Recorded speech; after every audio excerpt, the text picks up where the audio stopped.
Yeah,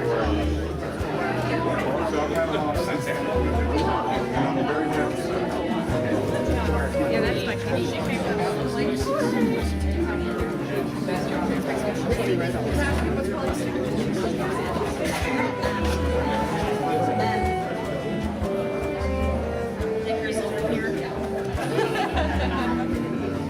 We're going to start in about 2 minutes, so see if you can get to your table in about 2 minutes.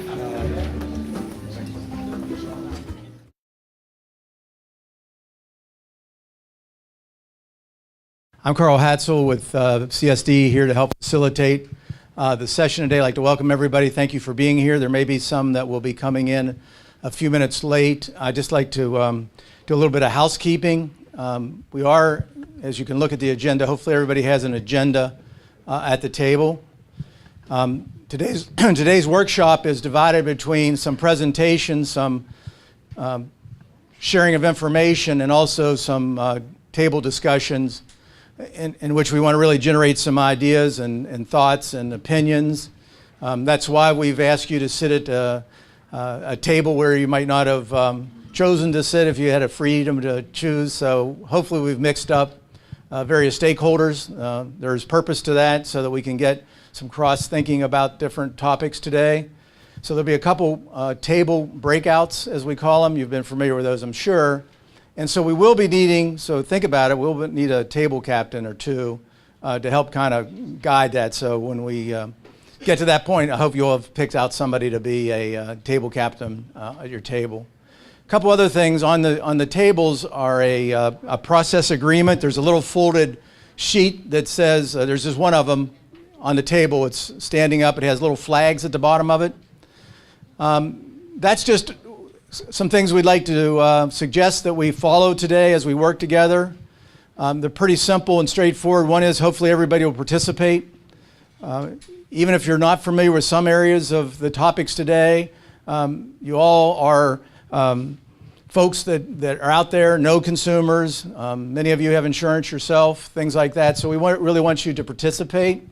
We ask that you put cell phones on vibrate so that we don't have that happening, or if you don't have vibrate, turn them off, whatever it would be for the session. That would be very helpful.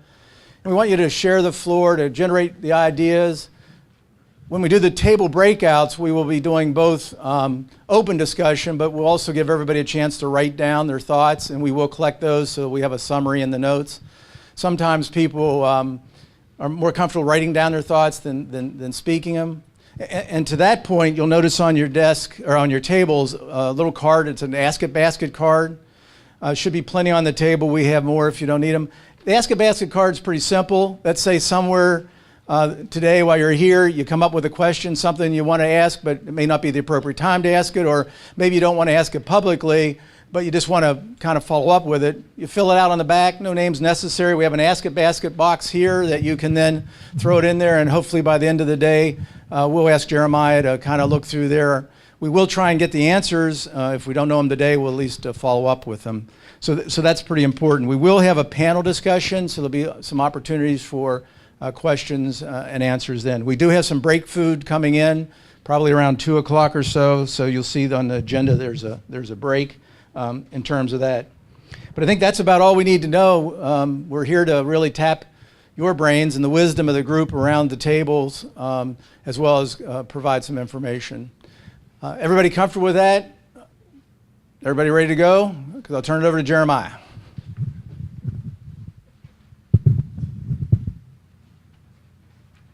Thank you, Carl. And thank you, everyone, for being here today. I really appreciate it.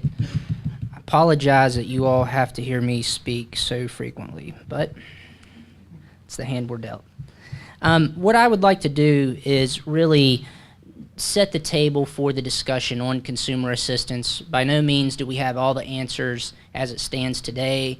I know that's very frustrating for you all. It's absolutely frustrating for us as well. We want to continue to work with everyone here to try to answer those questions, and in cases where there may be an external force, HHS for example, that really we need to touch base with to get an answer, we'll continue to do so diligently. And so please work with us to work with them to make this all work as best as possible.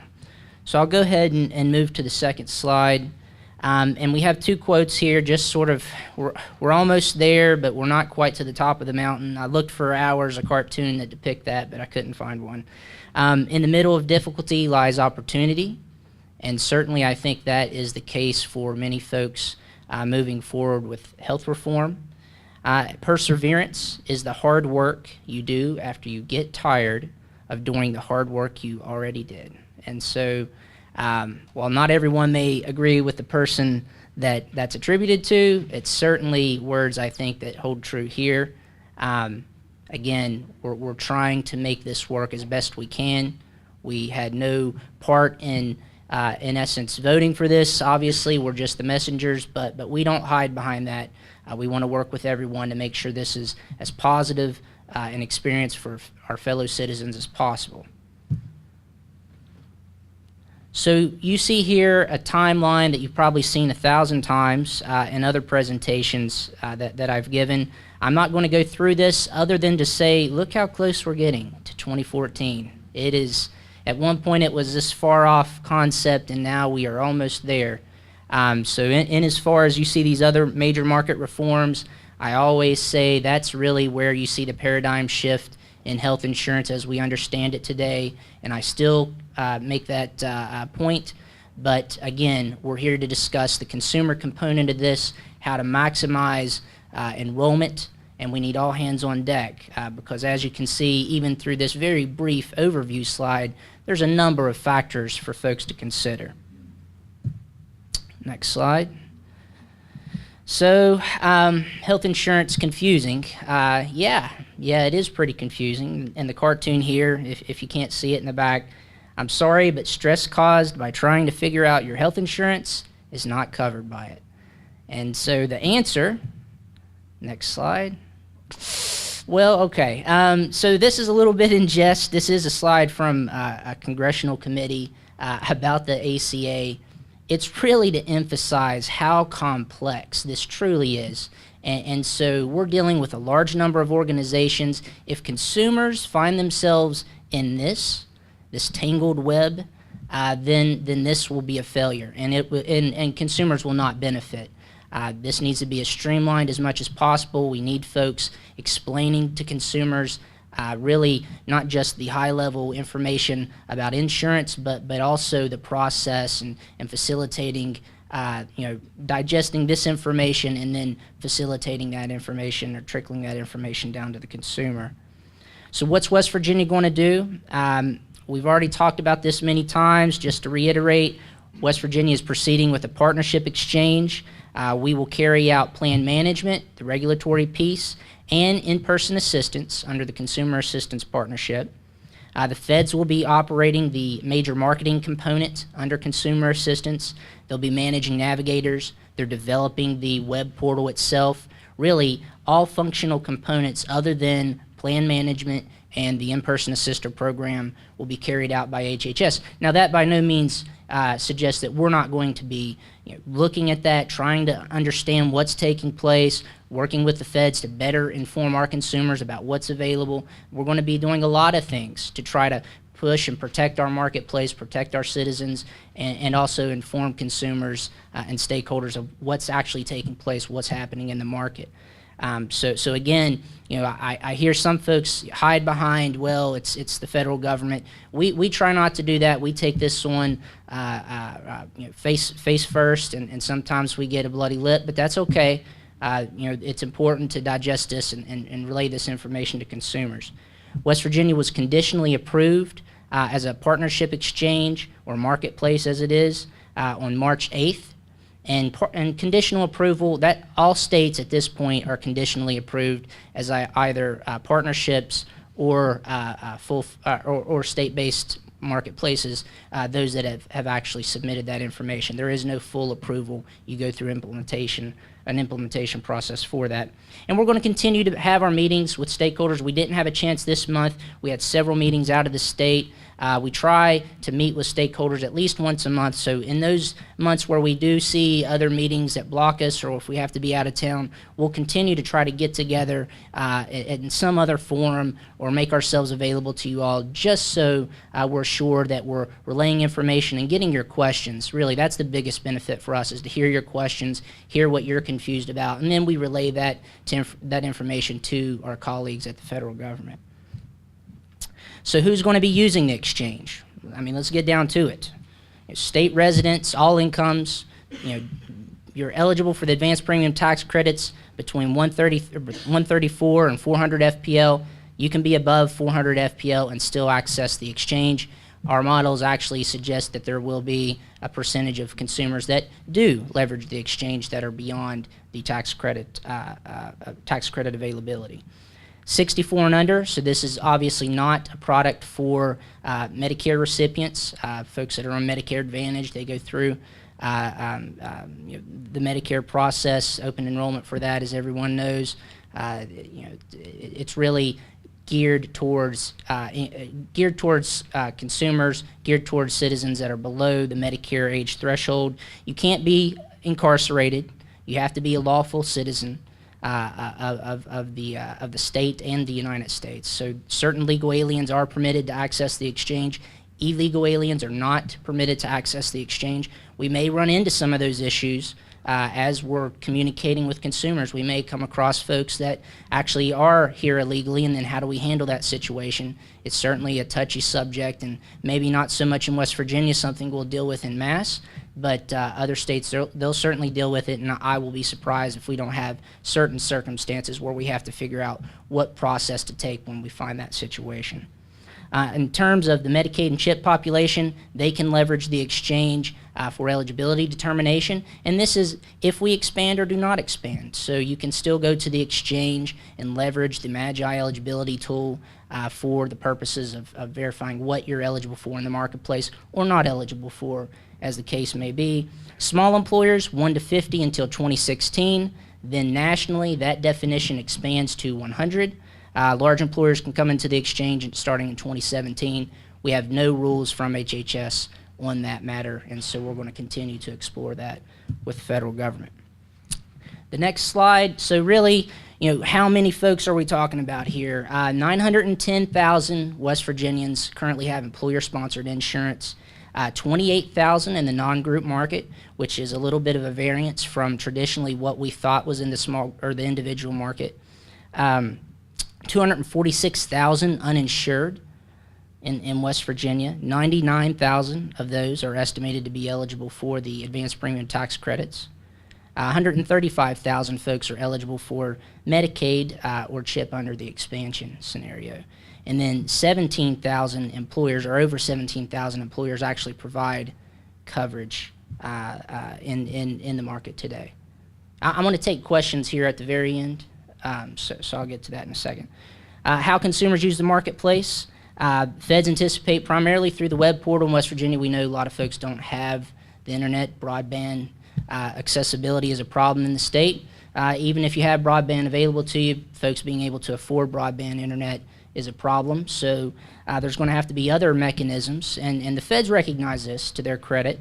The federal call center will be available. We've had numerous conversations with HHS about their call center. It's going to be fully controlled by the federal government in our state. They're going to leverage Medicare call centers that exist today, that infrastructure. They say it's going to be available to consumers 24/7. The feds are going to have an interactive self-service tool, which kind of gives me some concern how self-service it actually is. And they do anticipate to have live agents. And then the feds, and this number surprised me to some degree, anticipate 45% of all consumers accessing the exchange will use the federal call center at some point. Now, that may be an upfront question, may be a question of what's co-insurance, what's a deductible. It could be the full process, but at some point, 45% of all exchange users are anticipated to use the federal call center. There's going to be a paper application also that has to be made available, and I have a slide. Actually, update as of today, hot off the presses, some information released by the feds on that. And then there's going to be various personal assistance supports, and we'll talk about those various groups here in a second. So the paper application information released today, the feds have simplified the single streamlined application. It was criticized by many groups and organizations as being too complex, too lengthy. The feds have released today a more simplified version of that.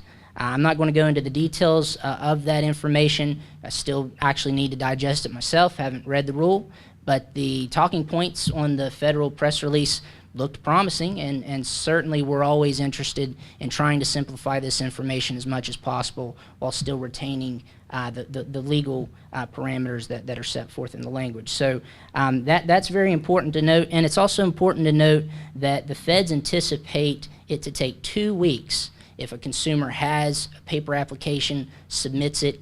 There's supposed to be a 2-week turnaround on that.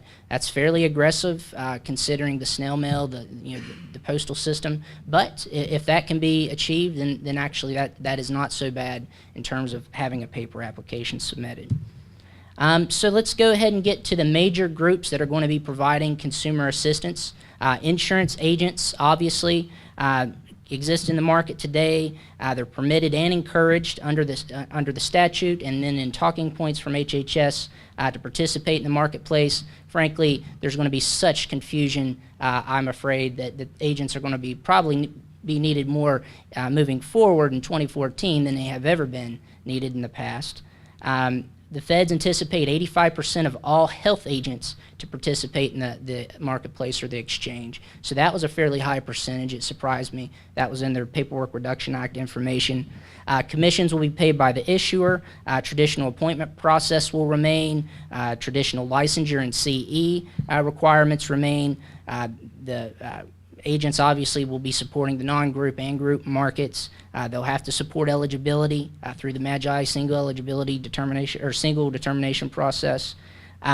Sell, solicit, negotiate. I mean, that's in statute what an agent actually does. That will continue. Agents appear to be required to take a 4-hour training. That training hasn't been released. Just an outline of the training. So as soon as we get that, we'll relay that information to everyone. So that we're all in the same playing field. Agents can recommend plans to consumers, so that's an important note. And then it's an insurance agent, and the insurance agent community will be around. This is a long-term resource. Some of the resources we'll talk about are not long-term. So let's move to the navigator. What's a navigator?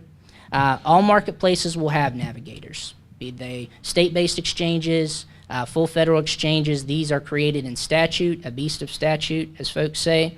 In West Virginia, they'll be funded through the federally facilitated marketplace, $600,000 in West Virginia. That's how the equation broke out, and that's for 2014. They'll be selected and managed by the federal government, and that was, the state had an opportunity to manage navigators, but in as far as the feds select them, pay for them, and control access to the exchange itself, we were really unclear what we would be managing, so we deferred to HHS on that front. Navigators will be able to assist Medicaid and CHIP recipients, assist folks in the non-group and group market, support eligibility determination and the understanding of QHPs, conduct public education activities, required to take, and this is an important differential between the insurance agent, training for navigators, 30 to 40 hours. That's much more than insurance agents, but navigators aren't required to take the CE that insurance agents are required to take.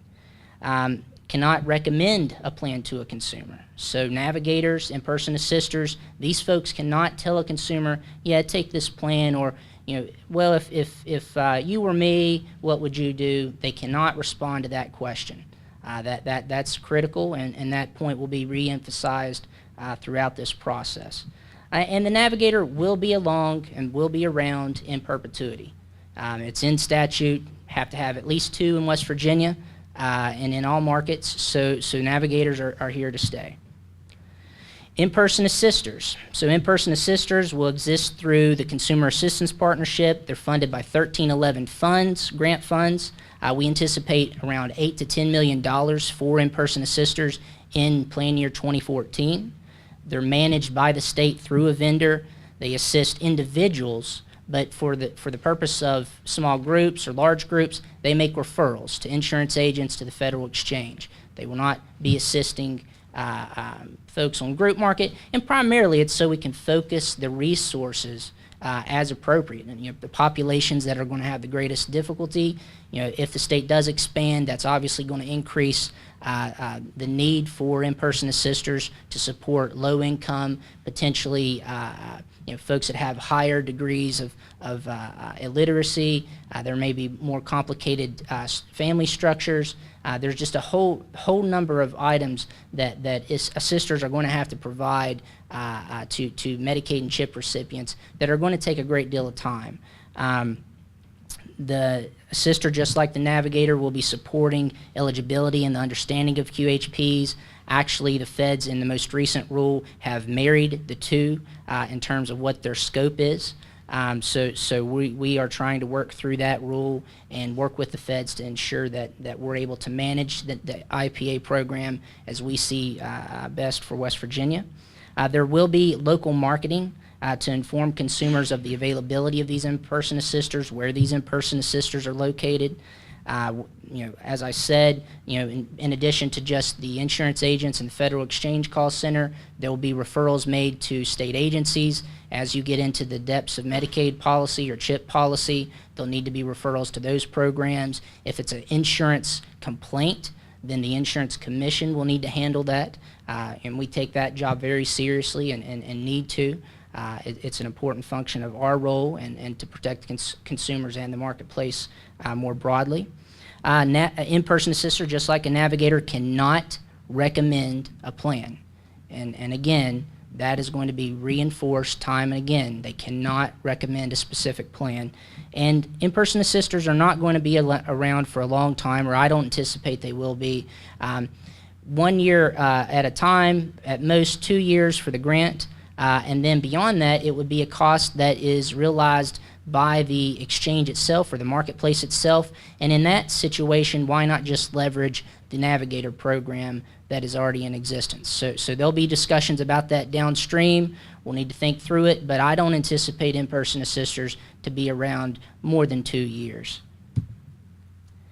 Here's a little bit more information about the in-person assister program. So our contract or our RFP is actually out on the street today and will be opened May 15th. It's a competitively bid contract, goes through the full state purchasing process. The vendor's going to help us assist us in managing IPA entities and actually hire IPAs themselves. A lot of these folks are going to be embedded in DHHR facilities to provide support to that staff when there's private insurance questions that arise. We've had discussions with the folks at SHIP, and we're trying to work out an agreement with them, and I look forward to that. Also, FQHCs, we anticipate developing some type of relationship with FQHCs around the state, the Primary Care Association and some others. We look forward to continuing that relationship, and we think that's a vital location where folks are going to have a lot of questions, the uninsured population especially. Certified application counselors. So this was a curveball thrown at us pretty late in the game, and this is a relatively new concept and probably the least defined of all these different entities. It's only outlined in proposed rule. They'll be performing the same functions more or less as navigators and assisters. They're not funded by the federal marketplace. They're not funded by 1311 grant funds. The feds indicate that there may be other grants available. They haven't been clear on what those would be. They also suggest that state Medicaid programs may hire these folks. I haven't heard any discussion, any final decisions on that front, if West Virginia will pursue that. Again, the same training requirements, the same populations served, except it doesn't appear that the certified application counselors, I don't think those folks will be helping the group market, but again, there's so much uncertainty around that we don't yet know. Cannot recommend a specific plan to a consumer. And then in terms of how long this program will exist, no idea. HHS has been pretty tight-lipped on the application counselors. We're not sure exactly where they're going to move with this, but we'll keep you updated as we find out. And then finally, community assisters. So these folks are not compensated. They're volunteer-based individuals and organizations, heavy public education role, heavy reliance on referring consumers to other supports, be that local agents, could be the Federal Exchange call center, assisters, navigators. These folks are really out there just to tell people this is going on.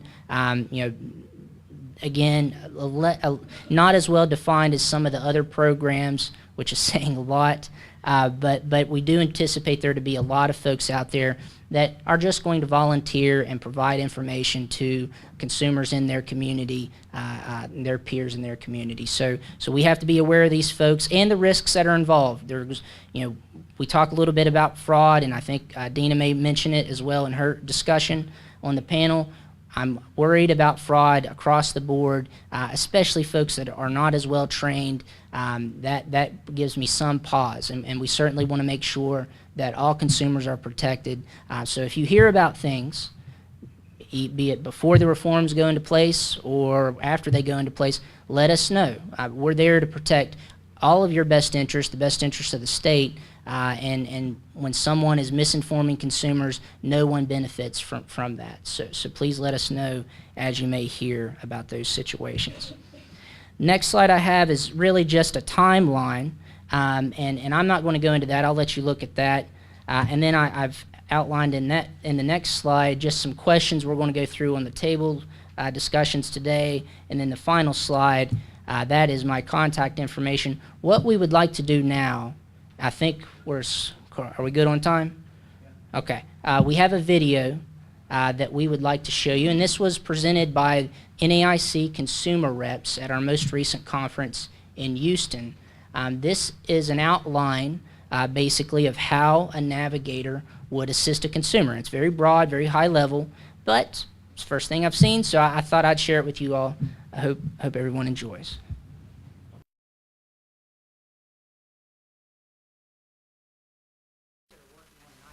With so much state and national attention focused on the role of navigators, the consumer representatives to the NAIC thought it would be helpful to make a video showing what we see as a typical interaction between a consumer and a navigator. Hi, come on in. Hi. Hello. Have a seat. So welcome to Community Resource Center. I'm Nicole Worthington. Hi, I'm Caroline. I'm George. I can call you Caroline and George. You can call me Nicole. That'd be great. Okay. So I run the health work here, and I hear that you want to talk to me today. So let me know what your questions are. Well, we don't have any insurance, and we've been hearing so much about this Obamacare that we thought that we should stop by and find out what we can do. Okay, sure. So you're looking for coverage for yourselves for insurance. Got that. And I'll be glad to walk you through some of the new options for insurance. And remember, whatever we talk about today is confidential, and it's really just about finding insurance for you. That's all, right? So now insurance that's going to be sold in the new marketplace is called qualified health plans. It's private insurance, and it has certain benefits. And we also want you to realize that you would pay a monthly premium for this, and we would, depending on income, see whether you would qualify for tax credit to help you pay the premiums. And if you have children, we'd also see if your children would qualify for affordable health care, which is also comprehensive too. That sound good? Okay. Clear, okay. So starting with you, George, are you employed? Yes, I am. Okay. Let's talk a little bit about your job. Where do you work? I work at an auto plant. Okay. Great. How many people work there? 30. Okay. Now, is this 30 at one location? Do you have other locations? No, there's only one location. Okay. Great. So, does your employer offer health insurance? No, and I'm making like $14 an hour. Okay.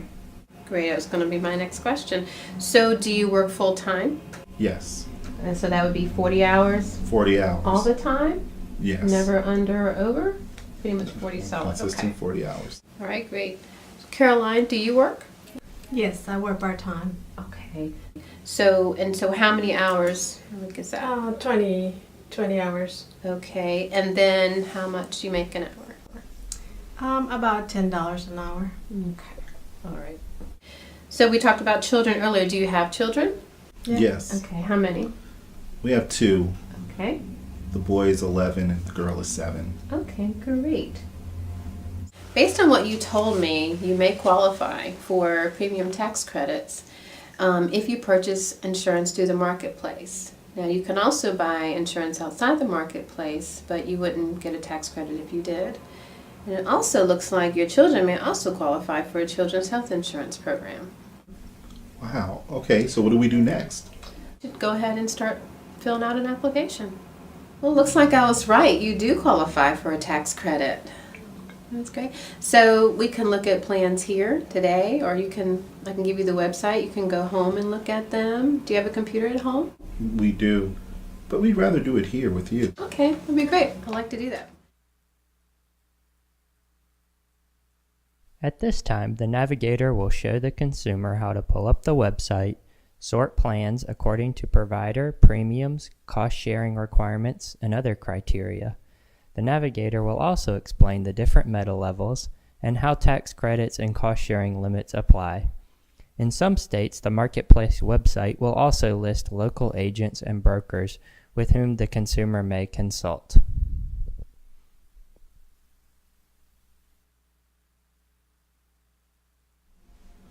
Wow.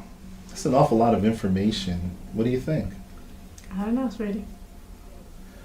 Well, if you were us, what plan would you choose? Well, I understand it is a lot of information that we discussed today, but unfortunately, I cannot tell you what to do. It's really your decision. As navigators, we just can't tell you what plan to select. But we can let you know that licensed brokers, insurance brokers, are the people that can kind of steer you in the right direction. Well, thank you for all the information you've given us. You've been great. Oh, you're welcome. It was really great to meet you. So that's pretty neat. It may not be exactly how things go, but it is pretty neat. And as we get more information from our industry colleagues or consumer reps at the NAIC, I would like to start channeling that to you all so you can see what is taking place in other states. I see a question in the back, and we had a question in the middle. Should we? Couple questions. All right, Margaret, and then we'll come back here. So what's the search for that YouTube video? If we were to type in the keywords, if we want to pull that up ourselves? We're gonna. It's on our website now, I believe, right? So we have it on our website, bewv.com. Yes, ma'am. My question was, out of the 99,000 that you're anticipating qualifying for a tax credit, was that out of the 246,000 currently uninsured, or out of the 910,000? That is out of the. Oh, I have that chart in this laptop right here. Off the top of my head, looking for Pam King. And she's right beside you. Wow, you couldn't make that up. I don't know for sure. We're actually very close to releasing our final report from CCRC, regardless of what you read. We're very, very close. It's actually going through revisions now, so that information has a very good chart outlining not just who is in the market today, but the migration of the market into 2014. So you see how the uninsured migrate, you see the migration out of and into the employer-sponsored insurance market, which is pretty interesting data. So that very, very soon, very soon we'll have that released. Yes, ma'am. One last question. Yes, ma'am. Jeremiah, it says the paper application turnaround is projected in 2 weeks. But what about the online application? Is that immediate, or is there also a delay? It is supposed to be real time. So you fill it out and it says, okay, you're eligible for Medicaid, or sign up now. That's correct. Now, as it would say you're eligible for Medicaid, theoretically, then you would cascade into the Medicaid system and then go through the enrollment process, just as if you are selecting a QHP. Once you've selected that QHP, then you'll go into that enrollment process. But you'll know, or you're supposed to know, real time what you're eligible for. Okay. Thank you, Carl. So we want to take the first opportunity to let the tables do a little bit of thinking in terms of where this leads. And we do that through a discussion that's called Benefits and Challenges. It's kind of getting you to think about what are some benefits if we can come together and figure out good strategies to, as you saw the title, maximize insurance coverage in West Virginia, and then what are the challenges. Matt now is passing around the forms for each of you. It kind of gives you the guidelines to this. This is about a 15 to 20 minutes, and we want a table report out. So hopefully there's a captain, and we do have a little captain guidelines, but I'm going to tell you what those guidelines are. It's pretty simple. When I turn it over, first of all, I'd like you to make sure you introduce yourselves at the table. If you don't already know the people at your table, take a moment to introduce yourselves. And then we want each person at the table to jot down their thoughts on the two questions that you'll see on the paper coming around. And then we ask the table captains to lead a discussion of what you're hearing at the table, and have the table itself come up with two or, let's say, 1 to 2 of the benefits and 1 or 2 of the challenges. And we'll have a little flip chart around so you can write those down, and then we're going to report them out. Fairly simple, but we want to start that discussion thinking about, so when we bring the panel up here and later on we start talking about strategies, we've got some things in our mind about what might be benefits and what might be challenges.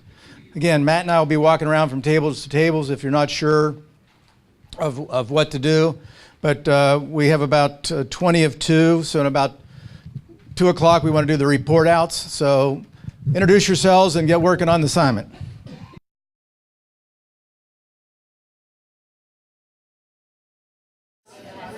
As a group, pick 1 benefit and 1 challenge that you jot down on here. Federal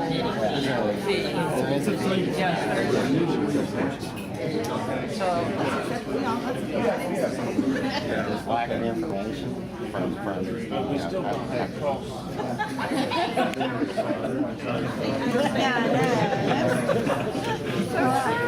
right now we don't take people on Medicaid. That's all shifting right there. And then we'll get those up around the room and share. At different incomes, races, education levels. Maybe we can avoid panel discussion. Sure. I think the costs associated with purchasing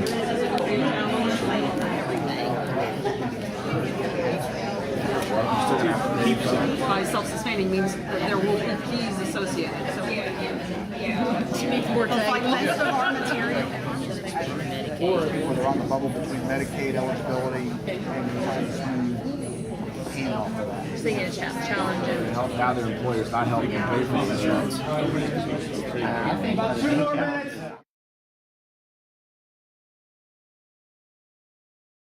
If I could have your attention, we have to kind of keep the pace today. This was really to get you to begin thinking about what could be some benefits and challenges so that later today when we do the strategies, we can think about that. That's why we call this a workshop, I guess.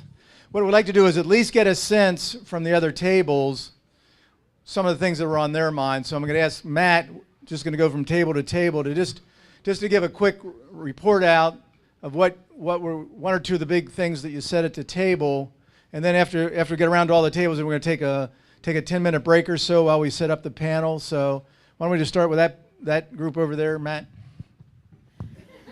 So the benefits that we were looking at for health reform is there's more coverage for individuals. We also are learning from each other at our table, agents, providers, and consumers. And then the challenge that we're all facing is what we don't know.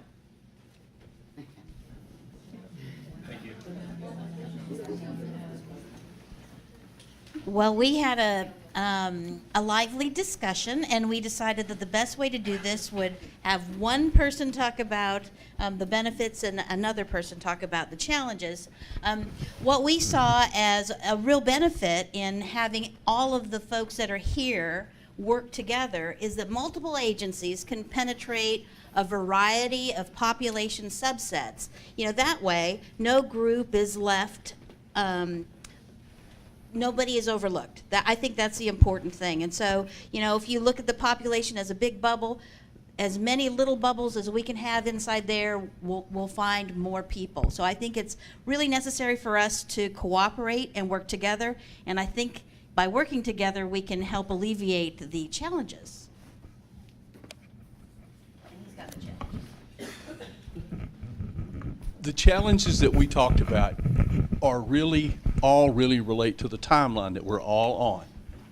And the bottom line for the timeline, no pun intended, is that we're running out of time. Health insurance renewals for January 1 process begins no later than October 1st. That is 150 days away. That's not long. And for a lot of insurance agents and agencies around the state, that process begins even before that.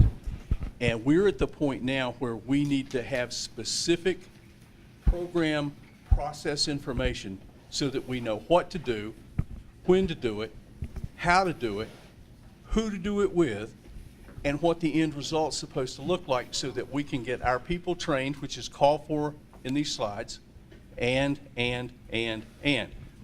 All of these conversations are helpful. They're useful in everyone learning more about how the other participants in this global process live.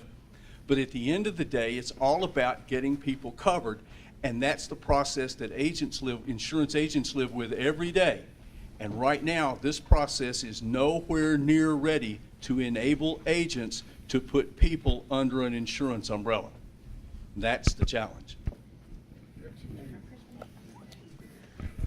We had a lot of benefits that we felt were able to come from our group discussion. We're going to be bringing a varied group of people with unique backgrounds and experiences so that as far as conveying all that information to our stakeholders, you know, we've got people that have dealt with a variety of personalities and past experiences, and that'll help us be better prepared talking to that general public. As a whole, just as far as healthcare reform goes in general, we're hoping that West Virginia will be healthier as a general population because of hopefully a little bit easier access to care, getting questions answered, and that type of thing. The challenges that we thought we were faced with are basically education and clarity to the stakeholders as far as, you know, potentially some inaccuracies that are spread or negative or positive things that are said, whether they're accurate or correct. That seems to be one of the biggest hurdles that we're worried about. What does this really mean to you, you know, individual person, or you, small group market, or whomever? So. Thank you. I'll keep working around the perimeter of the room. Okay, the advantage that we found was working together is going to be a broad way for everyone to get the word out, for not just everyone to enroll, but to be informed about what to enroll in. So we want to have consumer-informed enrollment. And our challenge is, as everyone has said, understanding by both the stakeholders of what's going on and the consumers. They do need to understand.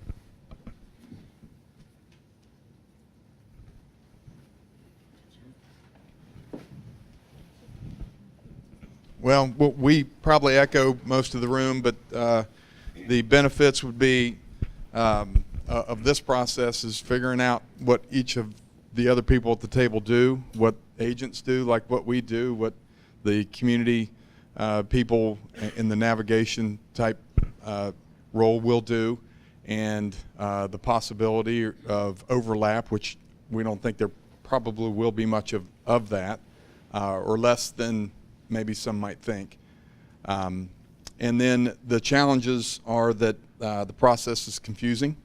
The education curve is huge, and quite frankly, the penalty for not participating, at least in the first year, is way too low than the cost of participating. So I think that when we want to, in the first year, when you want to have a surge to get this thing up and going, and to get those young, healthy people in there, it's going to be a challenge to educate those people enough to get them to pay more than the penalty would be for non-participation.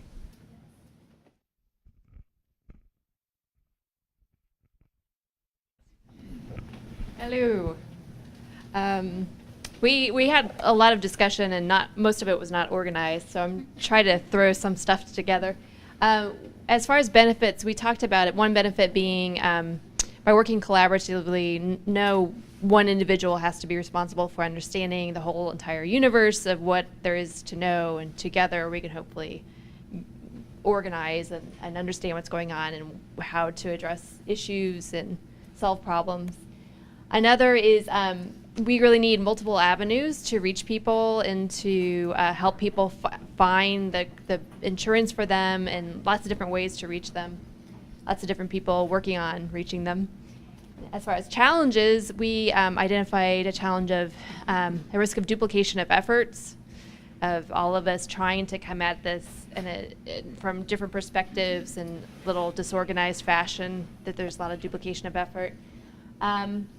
Concern about people that may be jumping into and out of insurance, and that being related to trying to reach the healthy uninsured to try to make the whole system function in a most efficient and cost-effective manner as possible.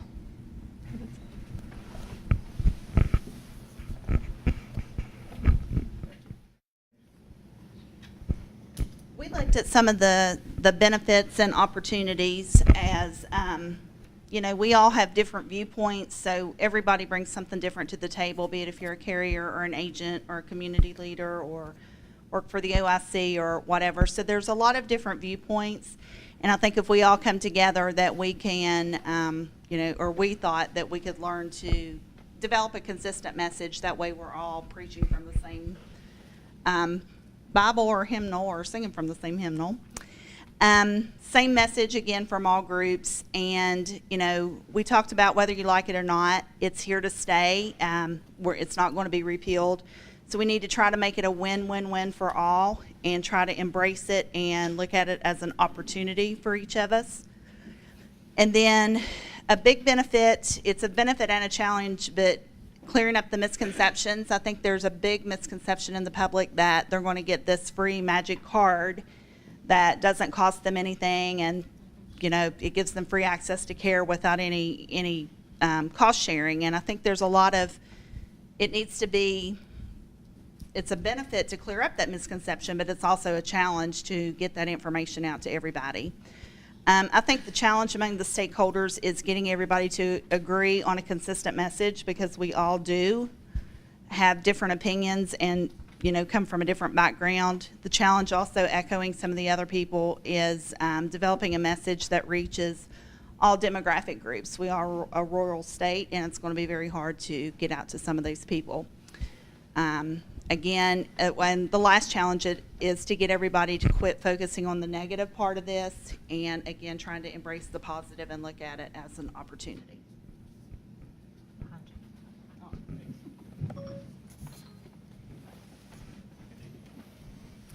We wrote down one benefit and one challenge. The benefit was being able to leverage resources and bring together a diverse group of people that have mutual self-interest. And part of that was hopefully breaking down some of the barriers that we've seen, historic silos and differences of opinion. The challenge was trying to accurately communicate possible and often changing information and the complexities of those messages to diverse stakeholders. So it'll be a real challenge to get this implemented. One of the other challenges we talked about was we're going to be enrolling people in West Virginia into Obamacare. There's certainly a residue of ill will built up over the passage of Obamacare, and it will just be a challenge to make sure that people can see what's actually there as their preconceived ideas.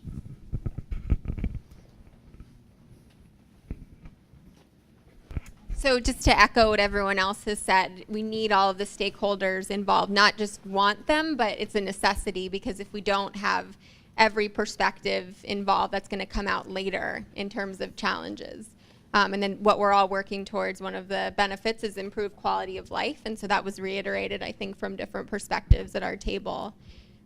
Challenges, the cost of a plan, even the $95 for a lot of people, confusion about what this is. We've heard that a lot as well. Literacy, how are we going to reach diverse stakeholders from all around the state? And then again, to echo unknowns, we've never done this before, so there's going to be things that come up that we just don't have answers to. And then the last thing was access to primary care. That's going to be a big issue as well.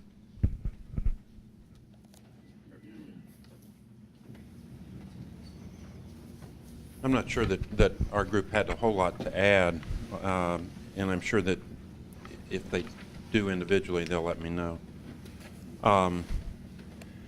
We pretty much said the same thing. Each of the entities that can cooperate, if they do cooperate, has its own constituency. They know within that constituency who the uninsured are and have the ability to help them if they can be identified. We also reflected on the fact that it's going to be a little easier in some areas than others because folks that are receiving care somewhere now, that entity is likely to be involved somehow or other.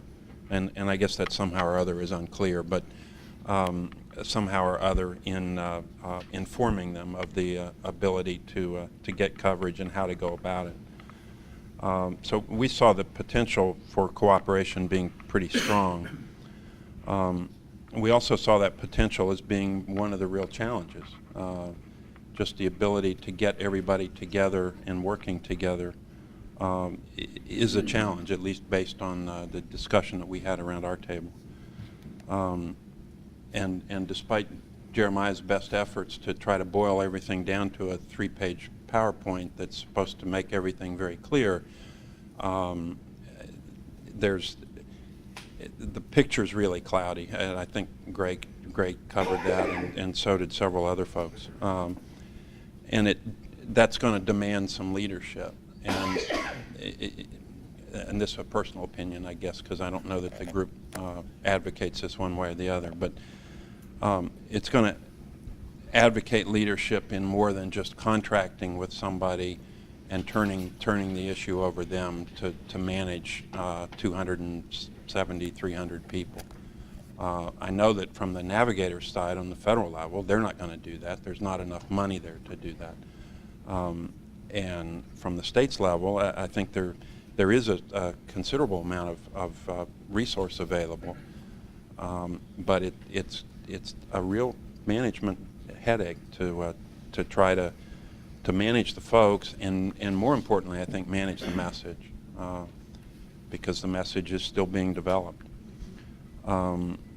We also talked a lot, and I don't know that I heard this, but the border situation, the fact that West Virginia shares borders with a number of other states, we're in different media markets, is going to create a lot of potential for mixed messages. What I hear out of Virginia, living in Bluefield, may not really be pertinent to me because I live in Mercer County somewhere.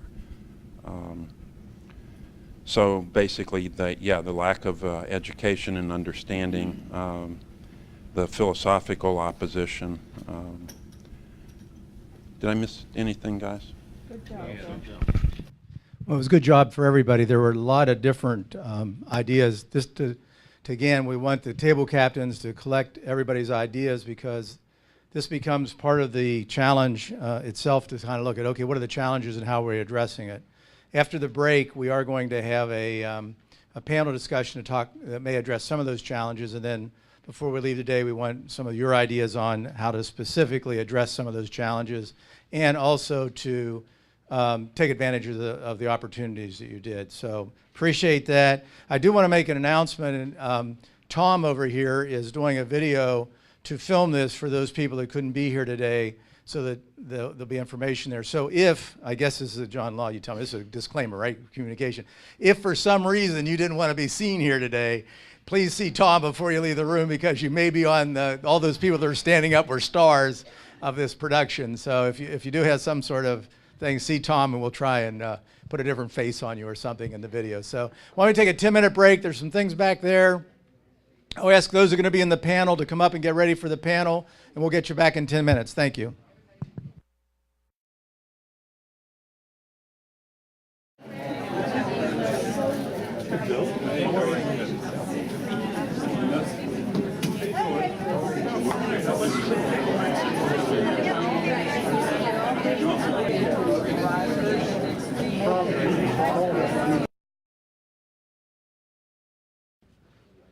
So if you're following along in the agenda, we're doing pretty good on time. We're probably about 20 minutes behind schedule, but we're doing great.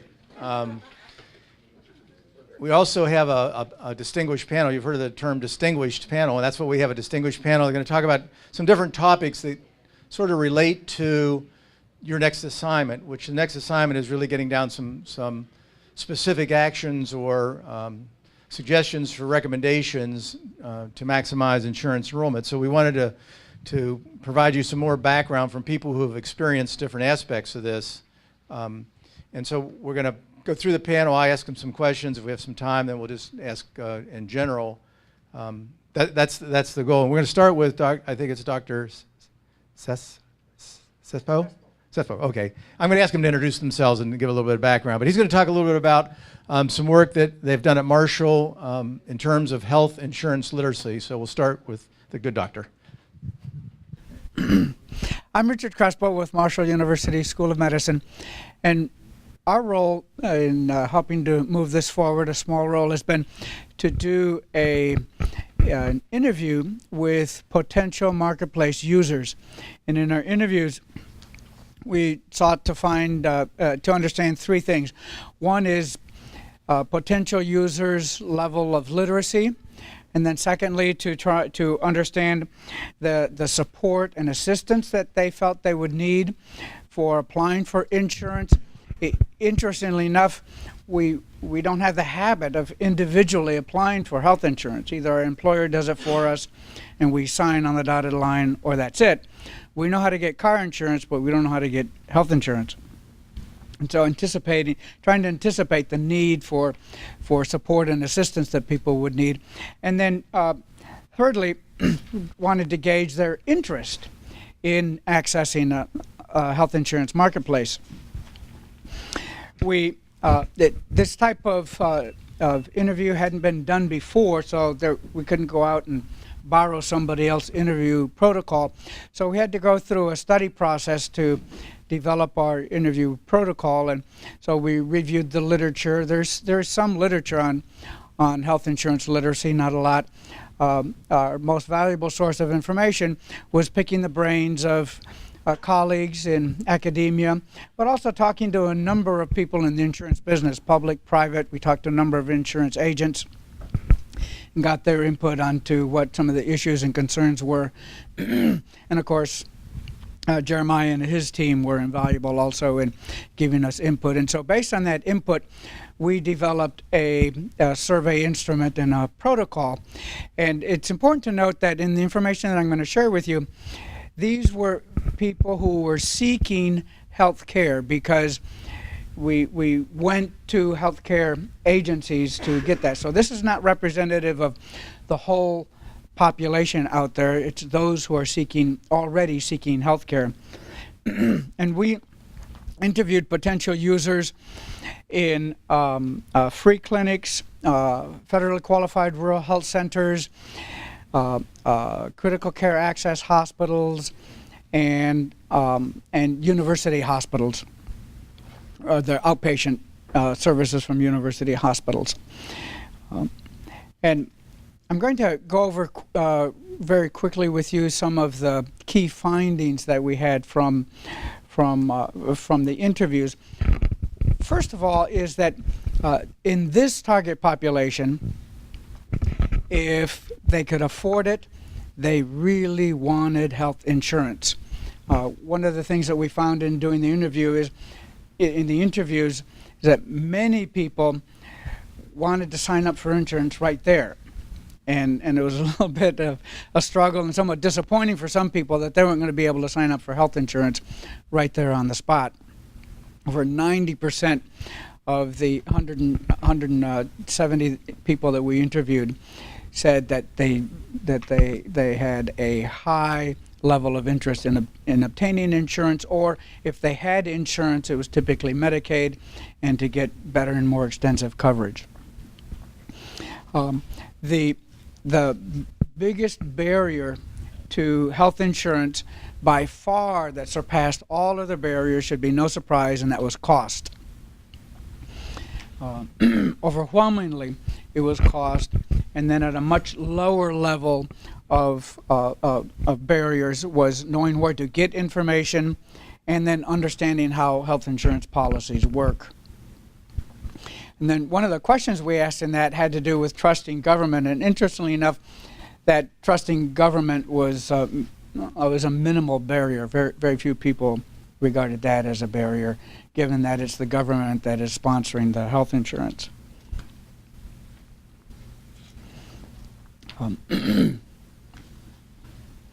Some of the features that people wanted the most in their health insurance, and this was a little bit of a surprise to us, although my field is in public health and prevention is at the top of my list. I didn't feel like it would be that on the part of very many others, but preventive service coverage was one of those most highly desired services that people wanted.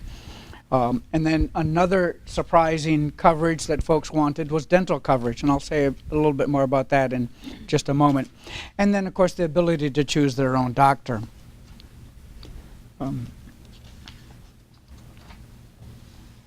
In terms of people's health insurance literacy, not surprising, it was relatively low. And it's not so much a matter of understanding terms. We gave them a long list of some 20 terms and had them identify how comfortable they were, how well they felt they understood the terms. It wasn't so much understanding individual terms, but it was understanding that dynamic of matching a term with a benefit and with its cost. And one of the literacy scenarios that we put before people was for them to, given how much coverage they had, what their co-pays were, and what their deductible was, and how much the office visit cost, putting all that information to identify how much out of pocket they would have to do in that particular visit.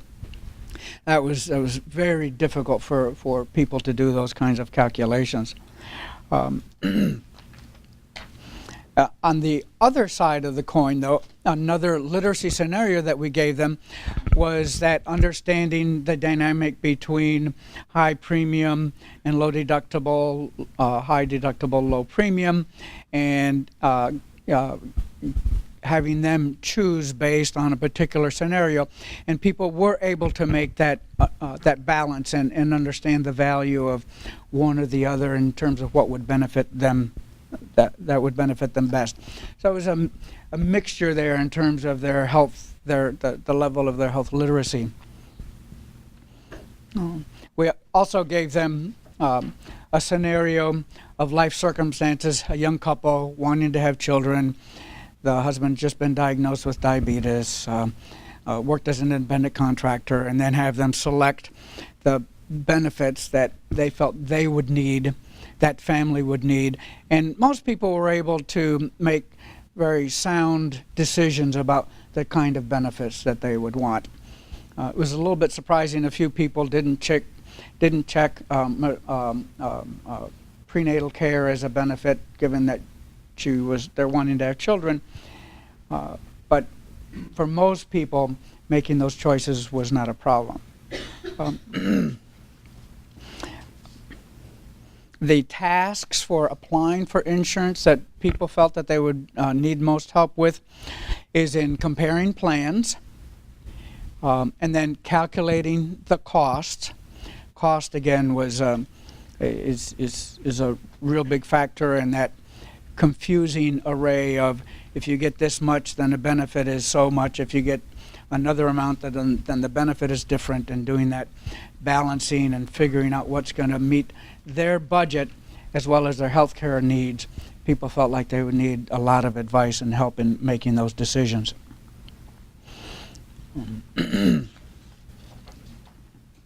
In terms of where to go to get information, the media that people felt would be most helpful for them. One was printed materials, and then the other being able to talk to someone. That was very, very important. Interestingly enough, the people 50 to 64 years of age, they were more than twice as likely to seek help from an insurance agent, whereas the younger population, it was a really mixture. They could go anywhere, any number of places, and they felt comfortable in getting that information.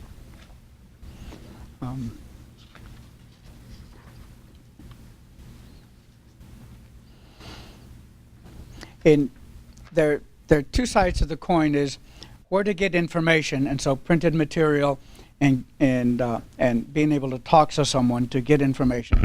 But then the other side of the coin is actually applying.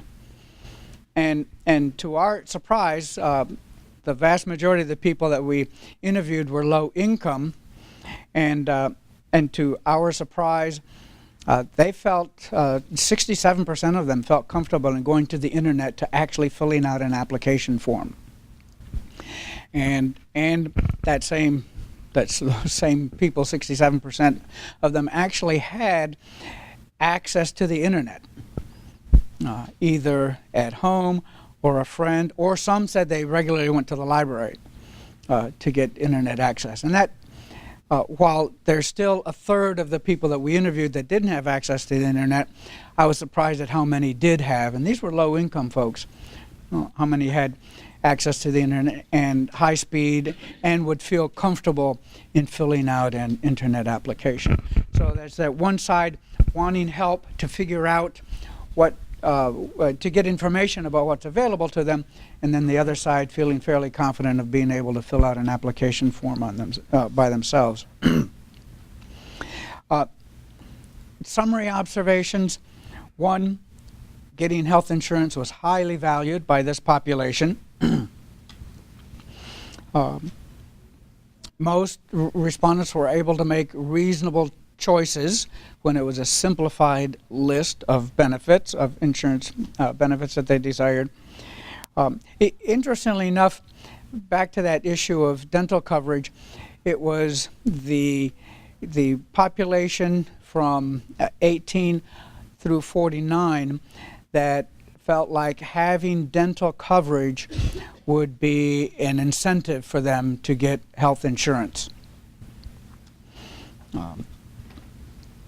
And then the internet appears to be a viable tool for a sizable majority of folks for actually filling out the application. And then I'll share with you just some of the recommendations that we had.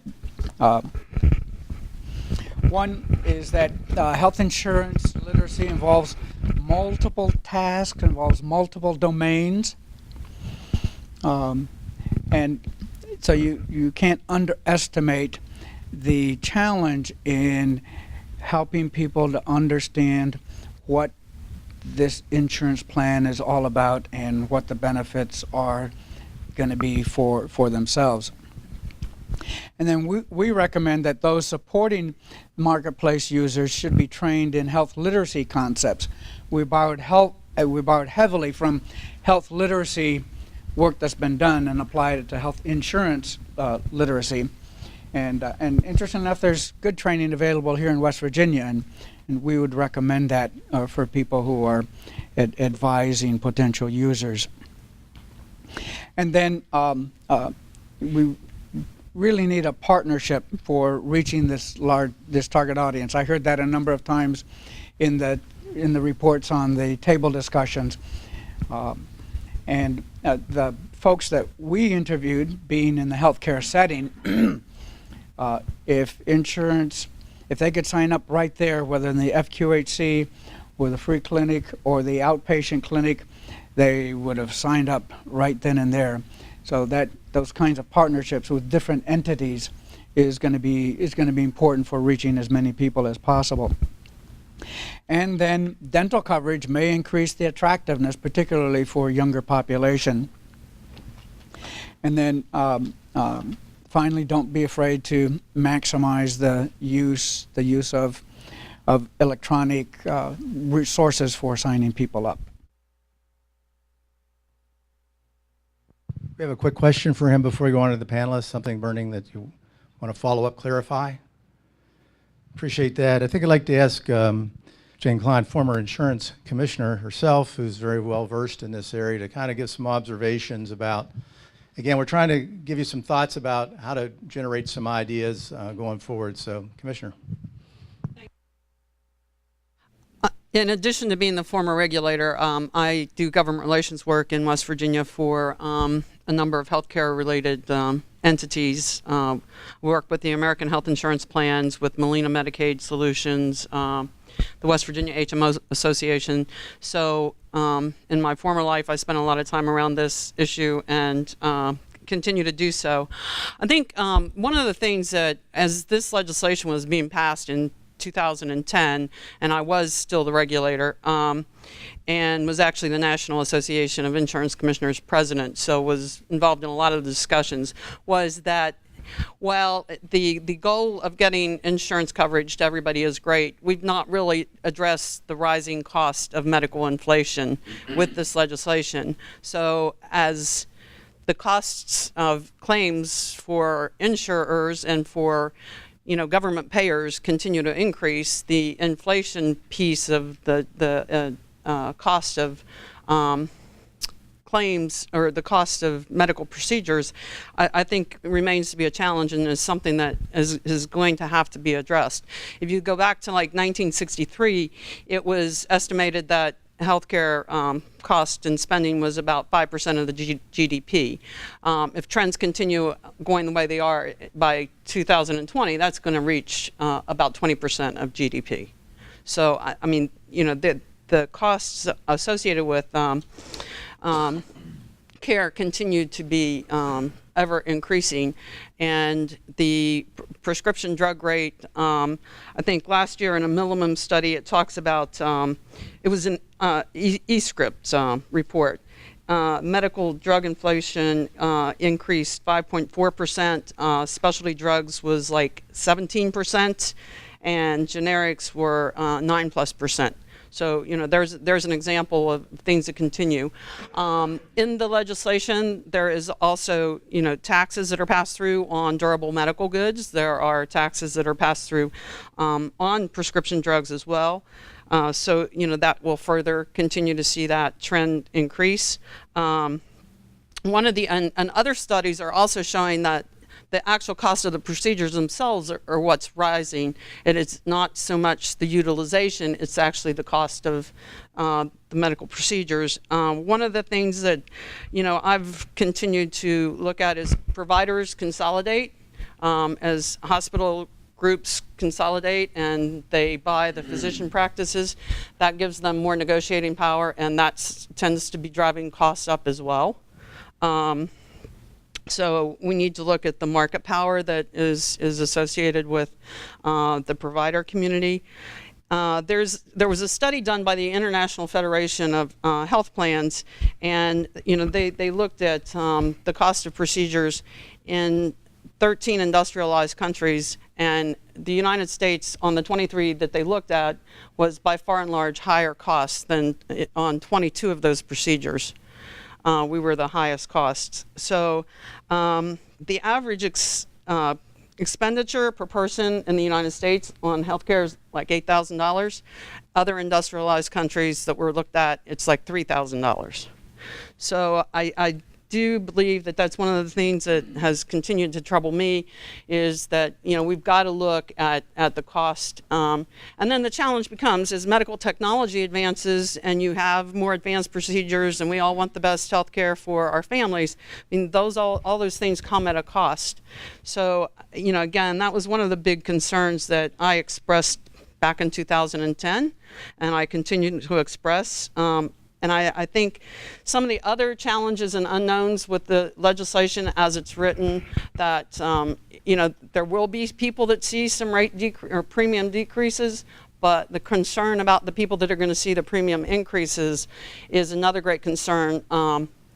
both from my perspective as a former regulator and someone that is working with insurers now, as all these pieces are being implemented. And that is, most states, 42 states had rating bands in their laws, which meant that the rating bands were 5 to 1, which meant that the young, healthy adult, was charged at a lower rate than the older, less healthy person, because the older we get, the more we, generally speaking, the more our utilization of healthcare is needed. And the compression of those rate bands is going to have a significant rate increase impact on the young healthy. And because the rate bands now can be no more than 3 to 1.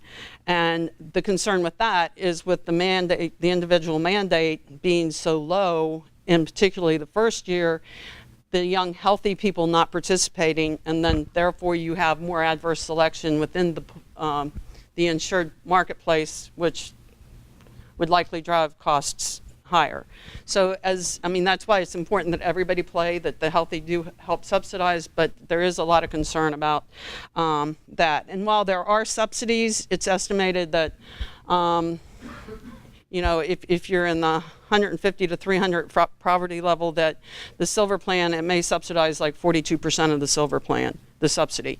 And the subsidies do dramatically decrease the more your income level reaches closer to the 400% of the poverty level.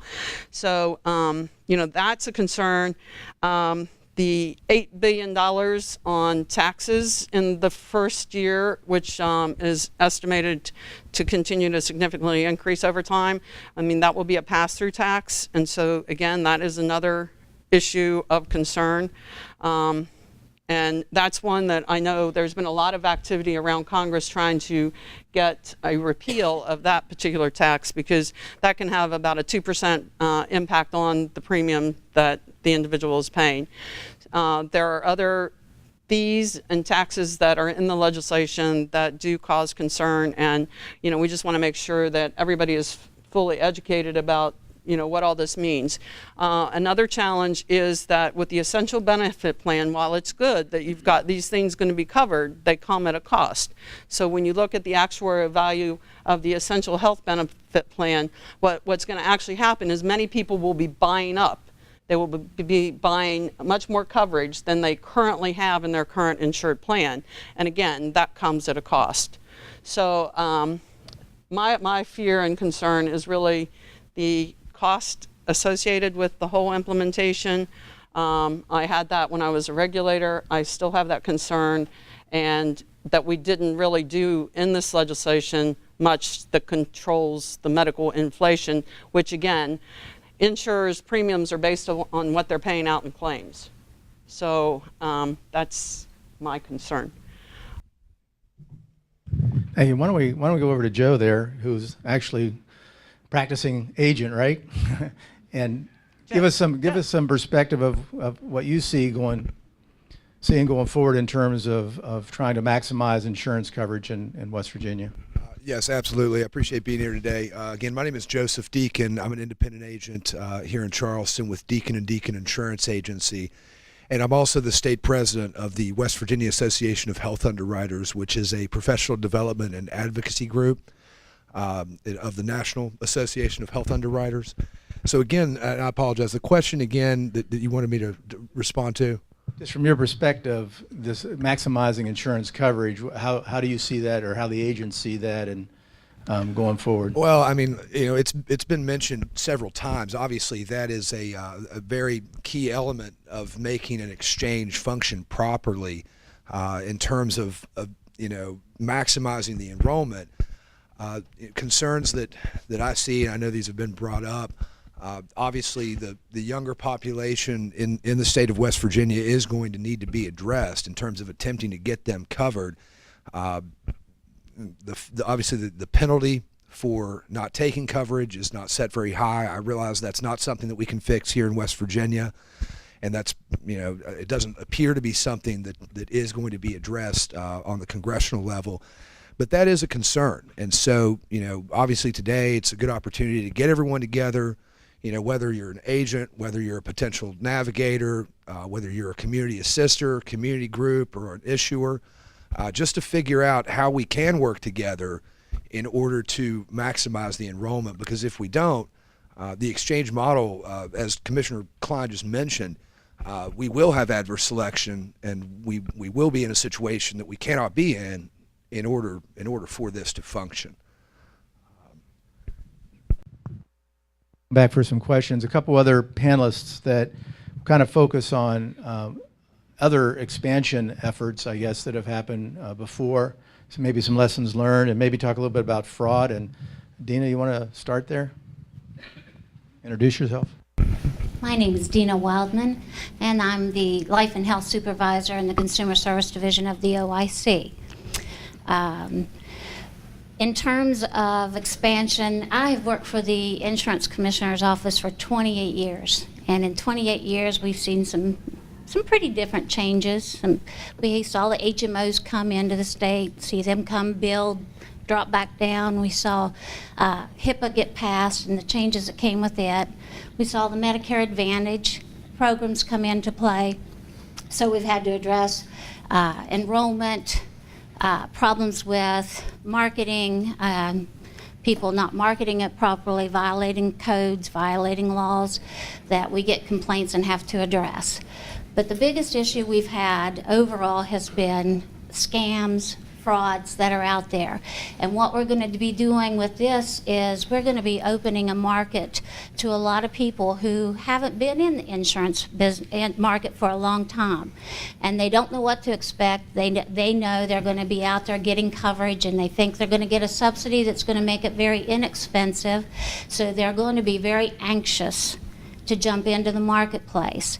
And when these people start looking on the internet, there are a lot of things out there on the internet that are not valid coverage. We get calls every day that somebody was looking on the internet, signed a card saying yes, they'd like more information. They start getting bombarded with calls from some legitimate agents, some not. And of course, what they all look at is the bottom line. What is it going to cost me? And unfortunately, generally, they end up in a program that is not beneficial to them. It may be an actual company, it may be actual coverage, maybe a limited benefit, but the way it's marketed to them, they think they're getting a major medical. We end up getting complaint 6 months down the road because they have a $25,000 hospital bill, and now that company's paying maybe $2,500. And that's the issues that we are very concerned about. We're going to have to depend on all of these stakeholders here to try to help us educate the people as to what is QHP, which plans they need to be looking at, what legitimate websites they should be looking at. And we're going to depend on you to notify us when you're here, when you're out there talking to these people, and you hear that somebody's been talking to them and saying things that you know are incorrect. We need to have that reported to us so we can follow up on it, so we can try to head off a lot of that. We came up with a flyer. I think there's probably some back on the table back there that we're hoping to get out to the marketplace and let everybody see that they should call and confirm that the entities they're speaking with are licensed, that they are registered, certified. We're going to have new people out there, the certified application counselors. These people will have to go through proper training. The community assisters, the in-person assisters, marketplace assisters. There's all these different names out there in the marketplace right now, and those people are going to have to go through training. So we need for those people to know they can come to a site and verify that these people have gone through the training, are properly certified, and so we will be depending on people, all of the people here in this room, to help us with that, because unfortunately we go out and do our outreach efforts, fairs, festivals, different meeting places, and people still come up to the table and have no idea what our office is. So we are a small office relatively. In our division we have 5 people who deal with the life and health area, and it's hard to get information out there without depending on you. So we appreciate the efforts you all are making. I think the stakeholder group is a great idea to bring ideas to the table and to understand what your needs are and what our needs are so that we can help each other. I know the agents have been concerned in the past about these people coming in and stepping on their toes and taking away their livelihood. I don't think we see that as an issue because we feel like it's going to be the agents who are going to be doing the bulk of the business. And so it's going to be important for you all to self-report to us things that you see other agents or these assisters, as they are calling them, when you see that they're out there telling information that is not correct. We're going to need that. We had, with the Medicare Advantage programs, we had a lot of cases where some were agents, some were not, that were out there marketing these plans, and some very misinformation was given. Some were violating regulations as far as who they could talk to and what they could do, and they would use that open door of getting in to talk about Medicare and then ended up selling people annuities that it wasn't in their best interest, things of that nature. So these are the things that we're most interested in our division. Enrollment, we're going to have to depend on you because we only have 5 people. We won't be able to spend the hour and a half to 2 hours at a time to enroll these people. That's going to be something that we're going to depend on the assisters and the agents to be doing. So, Thank you. Marcia, do you want to speak to your perspective on some of this? Marcia, I'm sorry, Marcia. I wasn't sure. I think the reason I was asked to sit with this distinguished panel is because my background with the Medicare Part D program. My name's Marcia Meeks, and I work with the West Virginia Bureau of Senior Services, but I'm the director of the State Health Insurance Assistance Program. There's one in every state. There's 54 total. Most states uses volunteers. Some 15 of the ships are actually located in the Department of Insurance, and the others are located in Department of Aging. I was on a work group similar to this when Part D was coming. Everybody knew it was coming in October 2005, and we were trying to get ready, and the Insurance Commission, Dina was on the panel, myself, they gathered Social Security, all the interested people that were going to play a role in this implementation of Part D. They wanted us all to get together just like what we're doing today and try to brainstorm and make sure that we're ready.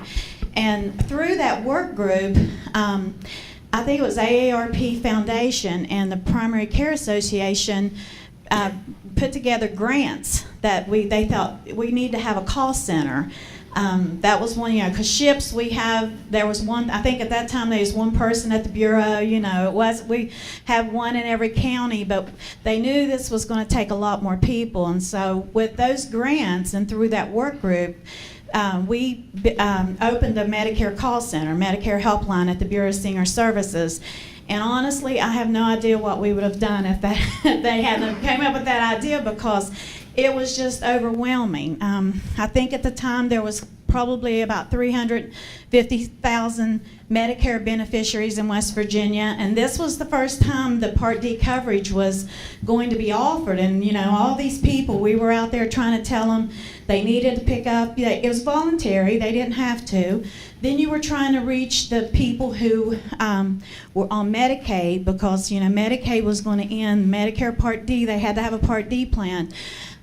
There was, I think what you wanted me to talk a little bit about is some of the lessons learned.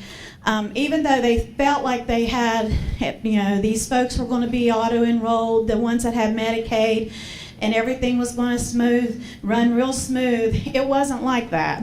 January 2006 was a nightmare for a lot of people working in this, because there was people who fell through the gaps. I see some heads nodding, because it was, parts of it went really well, but other parts, that we had to learn. We had to work through it. There was different groups, DHHR offices, our offices, Insurance Commission, everybody was just trying to work. CMS was trying to, figure out what's the best, thing to do and what next steps. But I think this is great. All of us getting together and talking about it and trying to come up with ideas and stuff. But through that process, if we had the tools that we have now, back then, and I thought they learned their lesson with those big posters. Jeremiah and them's posters back there about the health exchange, the ones that CMS sent are huge. And I thought, well, they should have learned from Part D that nobody's going to put those big, huge posters up. And so anyway, I just threw that in there for a tidbit. But they haven't learned their lessons. But I work real closely with CMS, and early on, I was going to national conferences and meetings, and they were like, "Well, what's SHIP's role going to be with the health, the health marketplace?" And I'm like, "I don't know. I'm hearing this from you." But I became involved. I contacted Jeremiah and asked to be put on the stakeholders, because we want to be a part of it. CMS, since Part D started, some of the issues we had were Advantage plans were new to this area. I have been working with SHIP with this program since 2001. And at that time, when the phone rang for wanting help with Medicare, it was usually a supplement plan, because in the southern part of the state, there was not such a thing as Advantage plans. There was a few up in the northern panhandle, but people didn't know. They didn't have options. And actually, people who were under 65, if they became eligible for Medicare, they couldn't even buy a supplement plan. So the Advantage plans have been a huge asset to people who are under age 65 who can't get a supplement. And what our counselors do when someone calls, we just like in that PowerPoint, we don't recommend plans. We give people their options, and then hopefully can help them explain it to them, because there is a lot of confusion. They don't understand copays. You don't, what their out-of-pocket max is, or their premium. They have to pay that and their Part B premium. That's what a lot of the confusion is, another premium.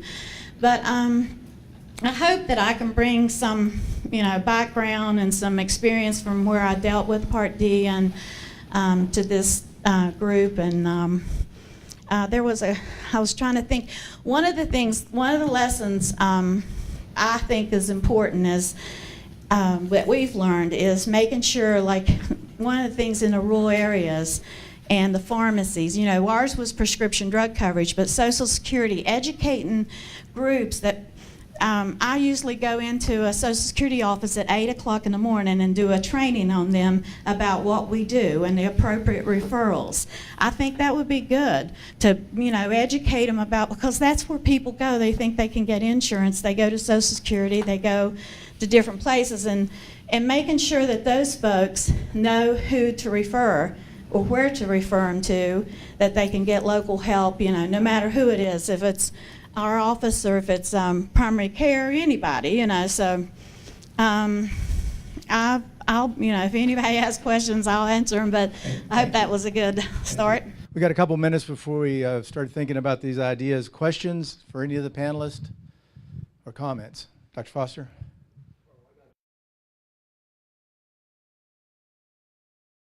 Yeah, we'll get a mic to you. I'll bring you this one while I get the other one.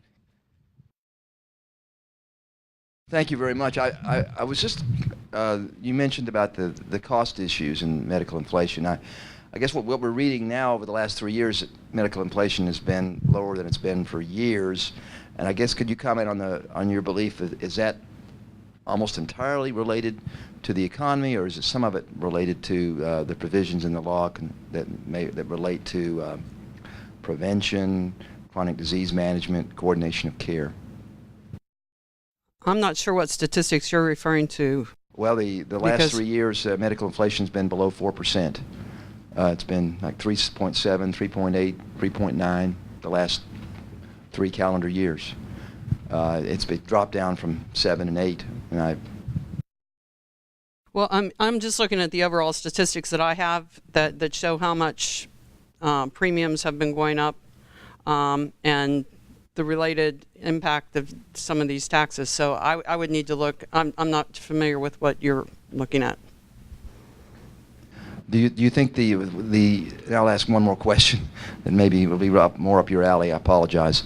The medical loss ratio, and you were very much involved with that, as we all know, and we thank you for your service. Do you think that's going to have an effect on premiums? has it already?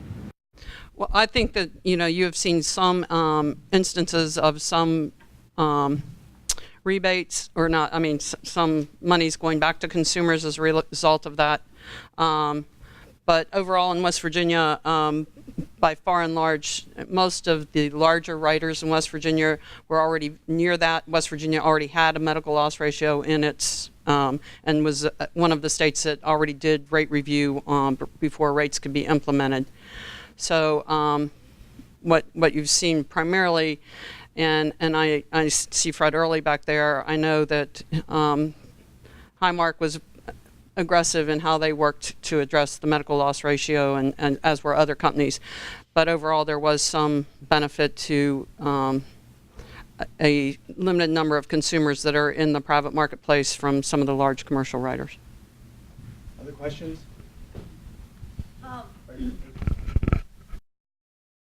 Two related questions. So I was under the impression that agents and brokers were not going to play a huge role in enrollment because of the conflict of interest provision. So Dana, you just said you expected them to play a huge role, and also one of Jeremiah's slides suggested that. And then I'm also wondering how many agents and brokers are there in West Virginia?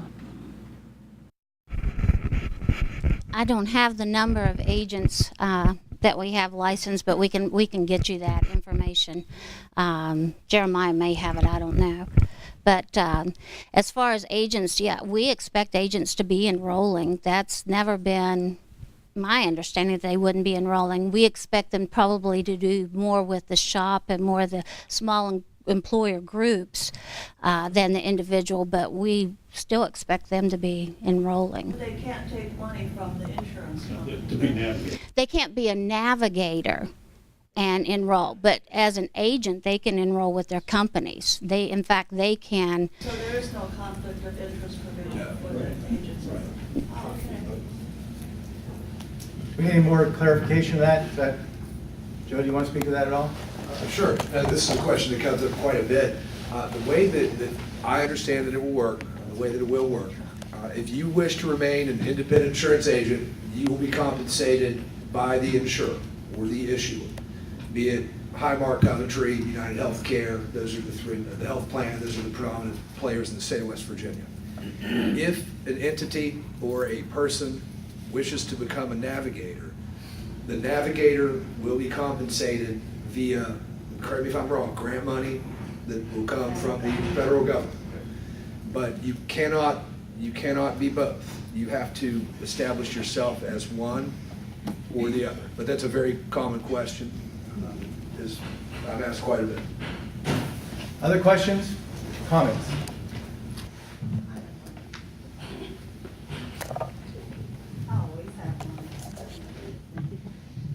I may maybe be stating the obvious, I don't know, but I know the goal was to get as many uninsured into the system as we can. But, you look at the projections of how much the health insurance is going to go up, the premiums are going to go up in 2014. And if you take I know that there's the uninsurable population now, because people that can't get coverage because they have health issues or whatever. But a lot of healthy people can't afford it now, subsidy or no subsidy. And if, I don't know, I know we're looking at ways to reach people, but I still think there's going to be an affordability issue, subsidy or no subsidy. Am I overthinking it? Who wants to speak to that? Well, I mean, there's definitely concern about that. It remains to be seen what the premiums are going to look like in the state of West Virginia. I know a lot of other states, especially large metropolitan areas, are projecting very, very high costs. Hopefully that's not going to be the case. Our rates, unfortunately, due to reasons that are obvious, we do have people that have health problems here. We do have a lack of access, and there's a whole myriad of different reasons that the costs are high. So hopefully they're not going to escalate to the point that we're seeing. In some of these metro areas, they're projecting like 60 and 70% spikes. And again, that may or may not happen, but hopefully it will be minimal here. But there is that question of what are these premiums going to look like, whether they're subsidized or unsubsidized. And how is that, if you look at the group market, you know, the commercial, small group and large group market, how are those going to be comparable, I guess? Anyone else want to comment on it? Any other questions right now? Yes, one, just a follow-up to that, or sort of a corollary. You mentioned in your presentation that the penalties were not high enough, in your opinion. Now, those change as we go forward. Is that not correct? To end up being a percentage of income, is that? That is true. And will those you think be adequate? Yeah, you know, it remains to be seen. For some people, perhaps. For others, not. And I know that's probably a poor answer to your question, Senator, but does anyone else have a comment on that from the insurance community here? The penalties will never be more, or even frankly close to the cost of purchasing health insurance. If you look at black and white numbers, it's always going to be financially beneficial to pay the penalty as opposed to purchasing the health insurance. Isn't the cap at the end of the road 2%? I believe it's 2.5% of family income. So if you do the numbers on that, then it may not be. But again, I'm not trying to beat a dead horse. I know that we can't do anything about that. So I'm not trying to bring up something where there's no solution. But it's just a fact. Question? I think there's another. This is really on an earlier point. Just one last point of distinction on the, I think, Renato's question or comments about insurance brokers and navigators and how they're separated and the common conflict of interest. I think it's important to note that insurance agents, at least in West Virginia, represent all carriers. I'm not aware of any carriers that restrict who an agent can represent. In other words, I'll speak for Highmark. Highmark doesn't say if you represent us, you can't represent any of the other health insurance carriers in the state. So agents really represent their clients. They provide information on the appropriate carriers that are out there for them, and then help them select the best one for their plans. But I think I just wanted to distinguish between the conflict would be in terms of being a navigator, being paid by the government, and then also being paid by a carrier. That's where the conflict arises. It's not a conflict with the fact that they're helping a customer or a client select who their insurer should be, because clearly that's not a conflict when they're representing multiple insurers. The penalties that you all are referring to, are those for individuals or to companies? And can you describe the difference if there is any? Well, there certainly are differences. What I'm more referring to is in the individual and family market, since that's kind of been the topic.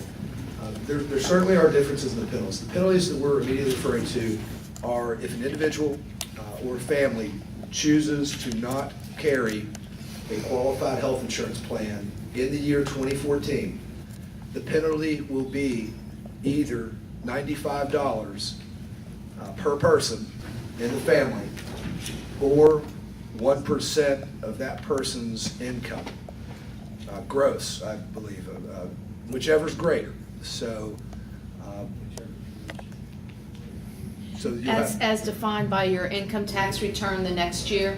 I believe they're using 2013 incomes for that. So that is how the individual and family penalties will be assessed. Now, we could get into a discussion about the group and how some large group, you know, employers that have over 50 what are called full-time equivalents, but for the sake of time and purposes of timeliness, that's good. That might not be a good idea to get into at this I appreciate juncture. that. Appreciate that. And I think Debbie just gave us, there's also a handout on the back table that talks about this looks like it's covering the employer penalties. So if those of you are interested in the employer penalty side of it, on the table as you're heading out the door, you'll see a flow chart that tries to explain that the best it can on one page. So let's give a round of applause to the panel. Appreciate the panel. So now the last segment is where you've thought about a lot, you've heard a lot, and we now need to really think about how West Virginia is going to succeed in bringing out the best in this by maximizing insurance. So again, we want to work in the tables. Matt will bring around two things. First thing he's going to bring around is 6 questions that you saw Jeremiah have on the board. Do you need to talk about all 6? No, we'd like you to kind of look at those 6 and see which ones you think you really want to contribute to and start thinking about that. Then about 15, 20 minutes into your discussion, we'll bring around another document where you can start to put down specific ideas. Again, we like at the end of the session, which will be about 45 minutes, we'd like you to be able to just kind of report out some of your thoughts. But we want to collect all the information so this can come into the works of trying to really find some strategies to go forward. So we wanted table captains. That worked out pretty well. I think you had some good table captains the first time. While we're getting the forms out, if you need another little bit break back there, take that. But it's not a formal break. We want you to get working on the activity as soon as you can.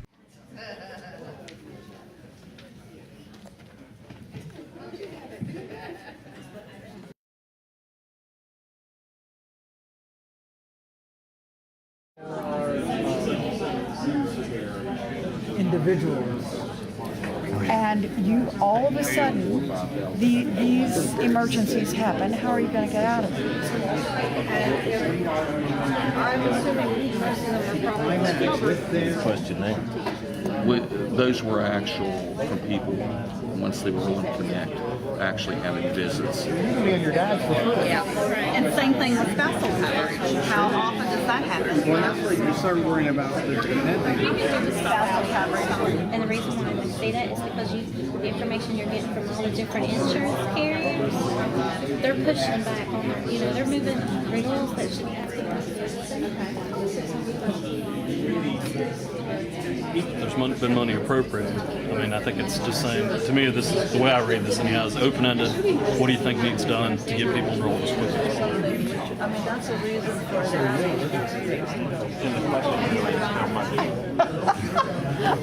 that. Just trying to be creative. Yeah.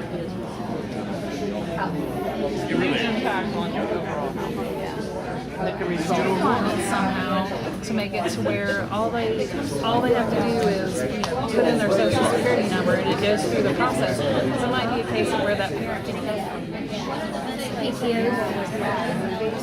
Seriously, I mean, that would be that's I think that is the easiest. I mean, as far as educating the kids, what they, people or young adults, what they need to have. And then it's like you said, to make sure, do you know what you're even owing?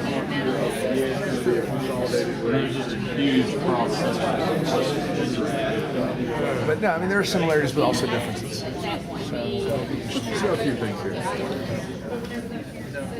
Worth reporting. Walmart store. Evolution or lack thereof.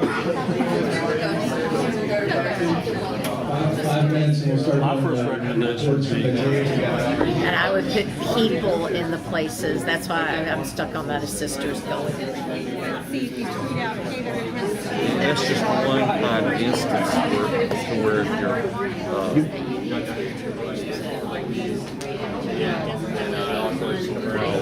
everybody's important. It's their dollars. Start going into the schools and educate the young people.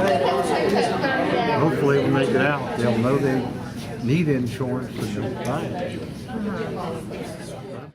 Okay, what we'd like to do to wrap up this afternoon, appreciate everybody's work, would be to get some table report outs.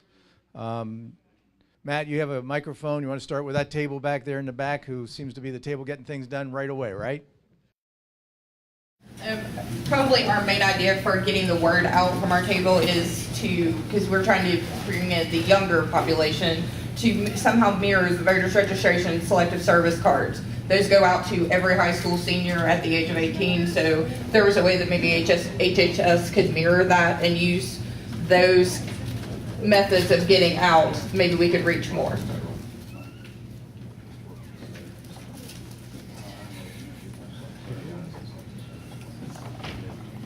I shall stand. And you can do more than one, so you can one or two. Was there another one back there?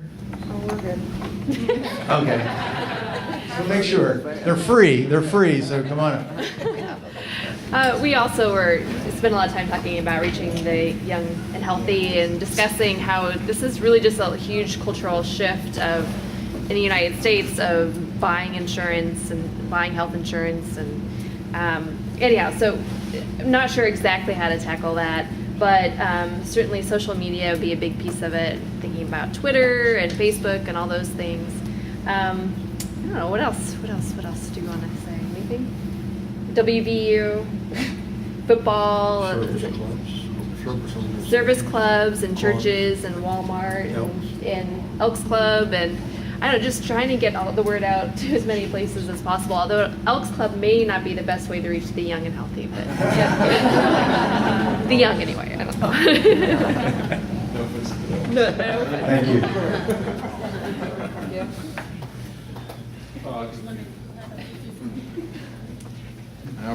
We kind of said the same thing. I wrote down from our group, we have health education fairs, in communities, kind of like health fairs, but education fairs, social media, education, advertising. So I guess that means we have to spend money to help people learn how to get money from the state. And then probably ramp up the call centers so that you can talk to a live person. I would say people would utilize that a lot.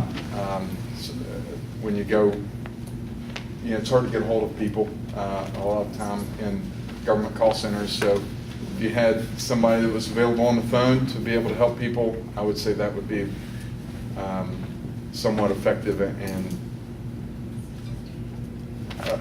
able people to understand things. So, Thank you.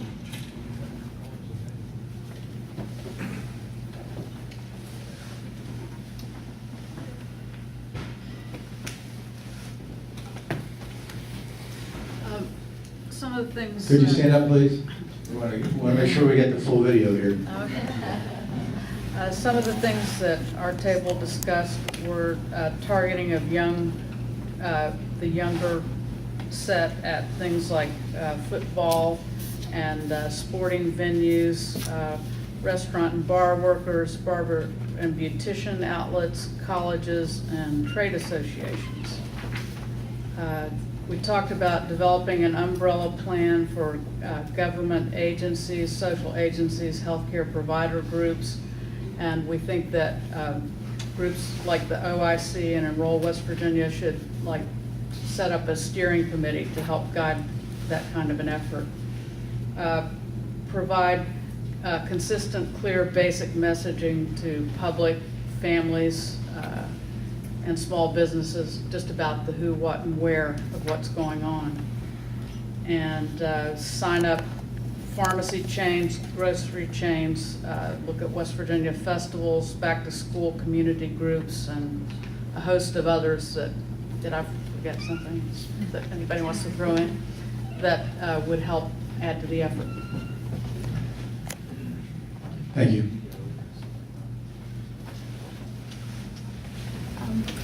We said similar things that everyone else has said, but we also said to use the Department of Education's PTOs and colleges to get out the information. Everybody goes back to school August, September, right before this is getting ready to start. So to get that information out then when everyone's getting their welcome packet and all the other forms that they have to fill out to include information in that. Thank you.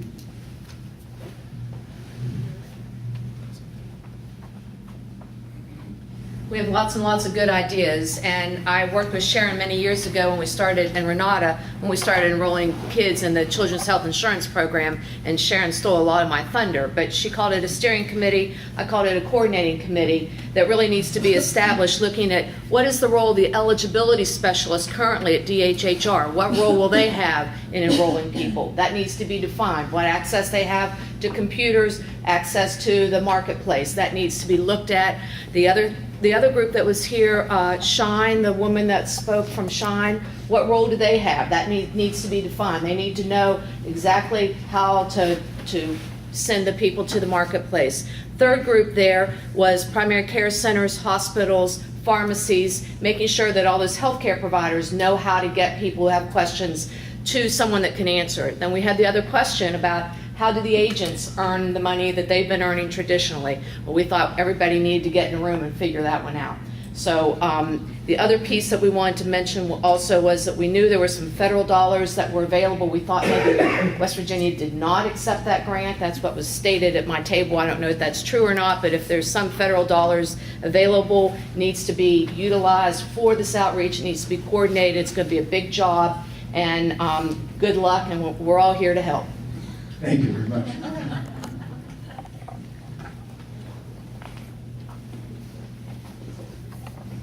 We had several good ideas. The two main ones that we thought of was having kiosks set up throughout the state and having someone to identify with. And of course, the first person that popped in everybody's head was flow. There needs to be the flow of healthcare reform to get people to be comfortable with the conversation and to really be able to connect to something. And she can be goofy for the younger people and more reserved for the older crowd, but that's one of the ideas.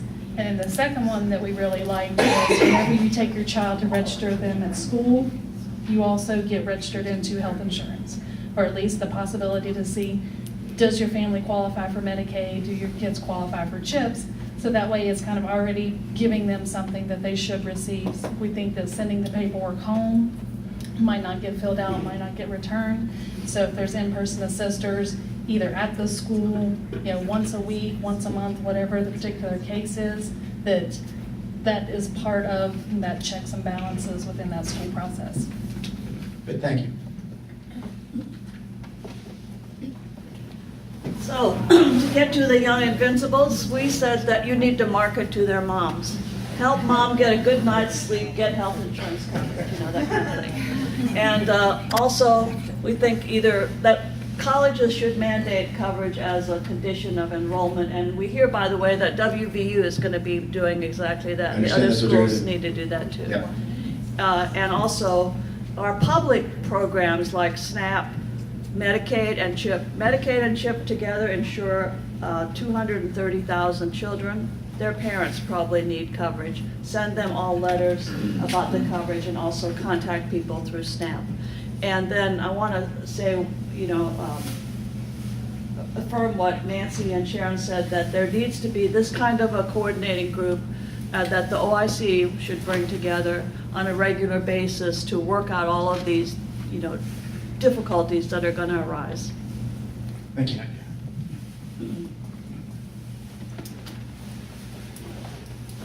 John, we're saving the last for best here. Just be prepared, John. I don't know if this is any good or not. Well, we came up, we want to tackle how do we get younger people involved in buying health insurance, and we determined that probably our higher educated people that move on, those type of kids are probably going to buy health insurance, but how do we get the kids that aren't getting the higher education in the state of West Virginia, because culturally I think we have a giant problem in this state, and I think we all agree with that how do we get a young person growing up to say, I want to spend $200 on health insurance versus my cable TV, my flat screen, and my four-wheeler? How do we change that culture? One, we think it's through scare tactics. One, we think Jane Pine said it, maybe at the high school level, when you're a senior in high school, you have to go through some kind of education, and they put some stuff out in front of you to say, here's why you need it. And we say, if you blow your knee out, it's $50,000, so you can't do that while you're skiing or playing basketball. How are you going to pay for that if you don't have health insurance? The other side that we talked about was maybe on the provider side, hospitals, pharmacies, doctors' offices. If you come in without health insurance, that at that point in time, there's a little tug and pull, there's a little pressure to say, hey, here's the information, there's somebody we can refer you to, you got to think about buying it because you have a lot of options. So once it's sort of too late once they get there, but there can be pressure, I think, put in play once they get to that level. So those are a couple of our ideas. Thank you.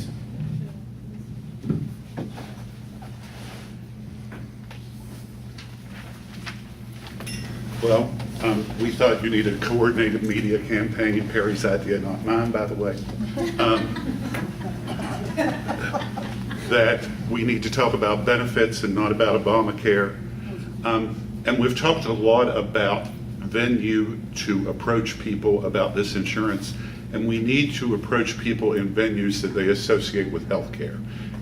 All venues, behavioral health centers, primary care clinics, physicians' offices, and I'm not just talking about the patients here, I'm talking about the families that come to visit, the people that drive folks to the primary care center. That's where people are not going to generally seek out insurance unless they feel sick. If you feel good, you don't seek out insurance. And Renata, Sharon, and Nancy all made a very good point. We do a wonderful job in West Virginia enrolling children in health care. We need to grab their parents. However, whatever way we can do that when we enroll the children, we need to grab the parents. A coordinated council is a good idea. We need to work closely with state entities.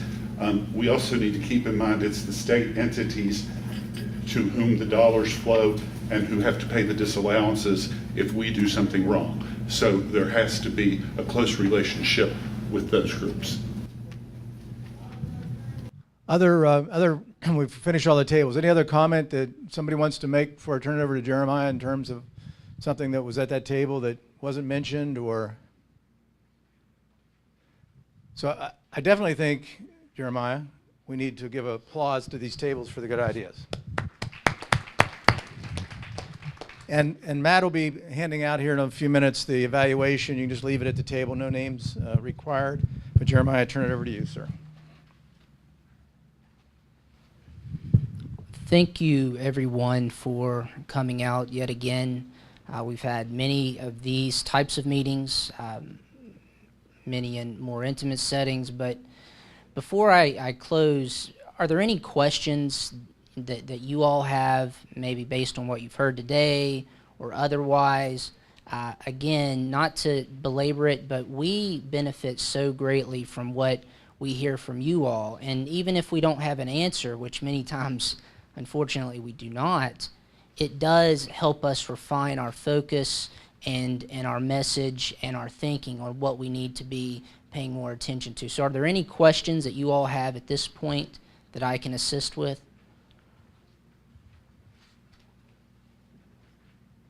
Yes, ma'am. Do you have any sense when you will be able to publicize what's in the different levels of plans in the market that are going to be in the marketplace? So right now we are in a QHP qualified health plan open enrollment period or application window. And so at the end of May, we will release for public consumption the filings that we have received. And at that point, consumers, stakeholders will be able to have a good sense of what the market is going to look like. And then in terms of when that information will be relayed to HHS and actually put out on the exchange or the marketplace, the state has to submit that to HHS January 31st.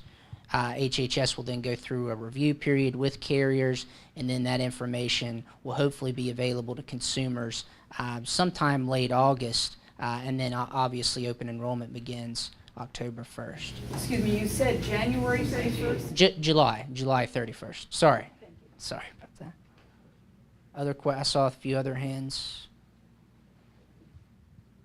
Perhaps not. Well, again, thank you all so much. I mean, I would love to use an analogy as if we're almost to the top of the mountain and then it's over. But in fact, this never ends. The effort to get folks enrolled in West Virginia is something that benefits all stakeholders here, and I've yet to come across someone from a state perspective that can say, you know, I don't actually benefit from other citizens in my state getting coverage. This is something that benefits us all. That effort will never end. We'll always be trying to increase enrollment, and as much as we are going to be effective, it is actually dependent on you all. You all are the folks that inform us what we need to do. You all are the folks that actually have the most knowledge, the diverse contacts in communities to make this happen. So success and failure will depend on you all as much as it will us. So please don't lose sight of that. We need everyone in here and folks well beyond this room to really try to make the best of this as we possibly can. And so we're always available if you ever need us to come out and speak to a group that you're associated with, an organization. If you have questions, please send that to us. We've tried to be as transparent and as open as possible throughout this entire process, and we're going to continue to do that So again, I thank you all, and I appreciate all your help. Thank you. And one final announcement, just remember to leave your evaluation and then also leave the idea forms that you filled out individually, and we'll collect those as well. And if you want to leave your discussion questions, you can leave that too.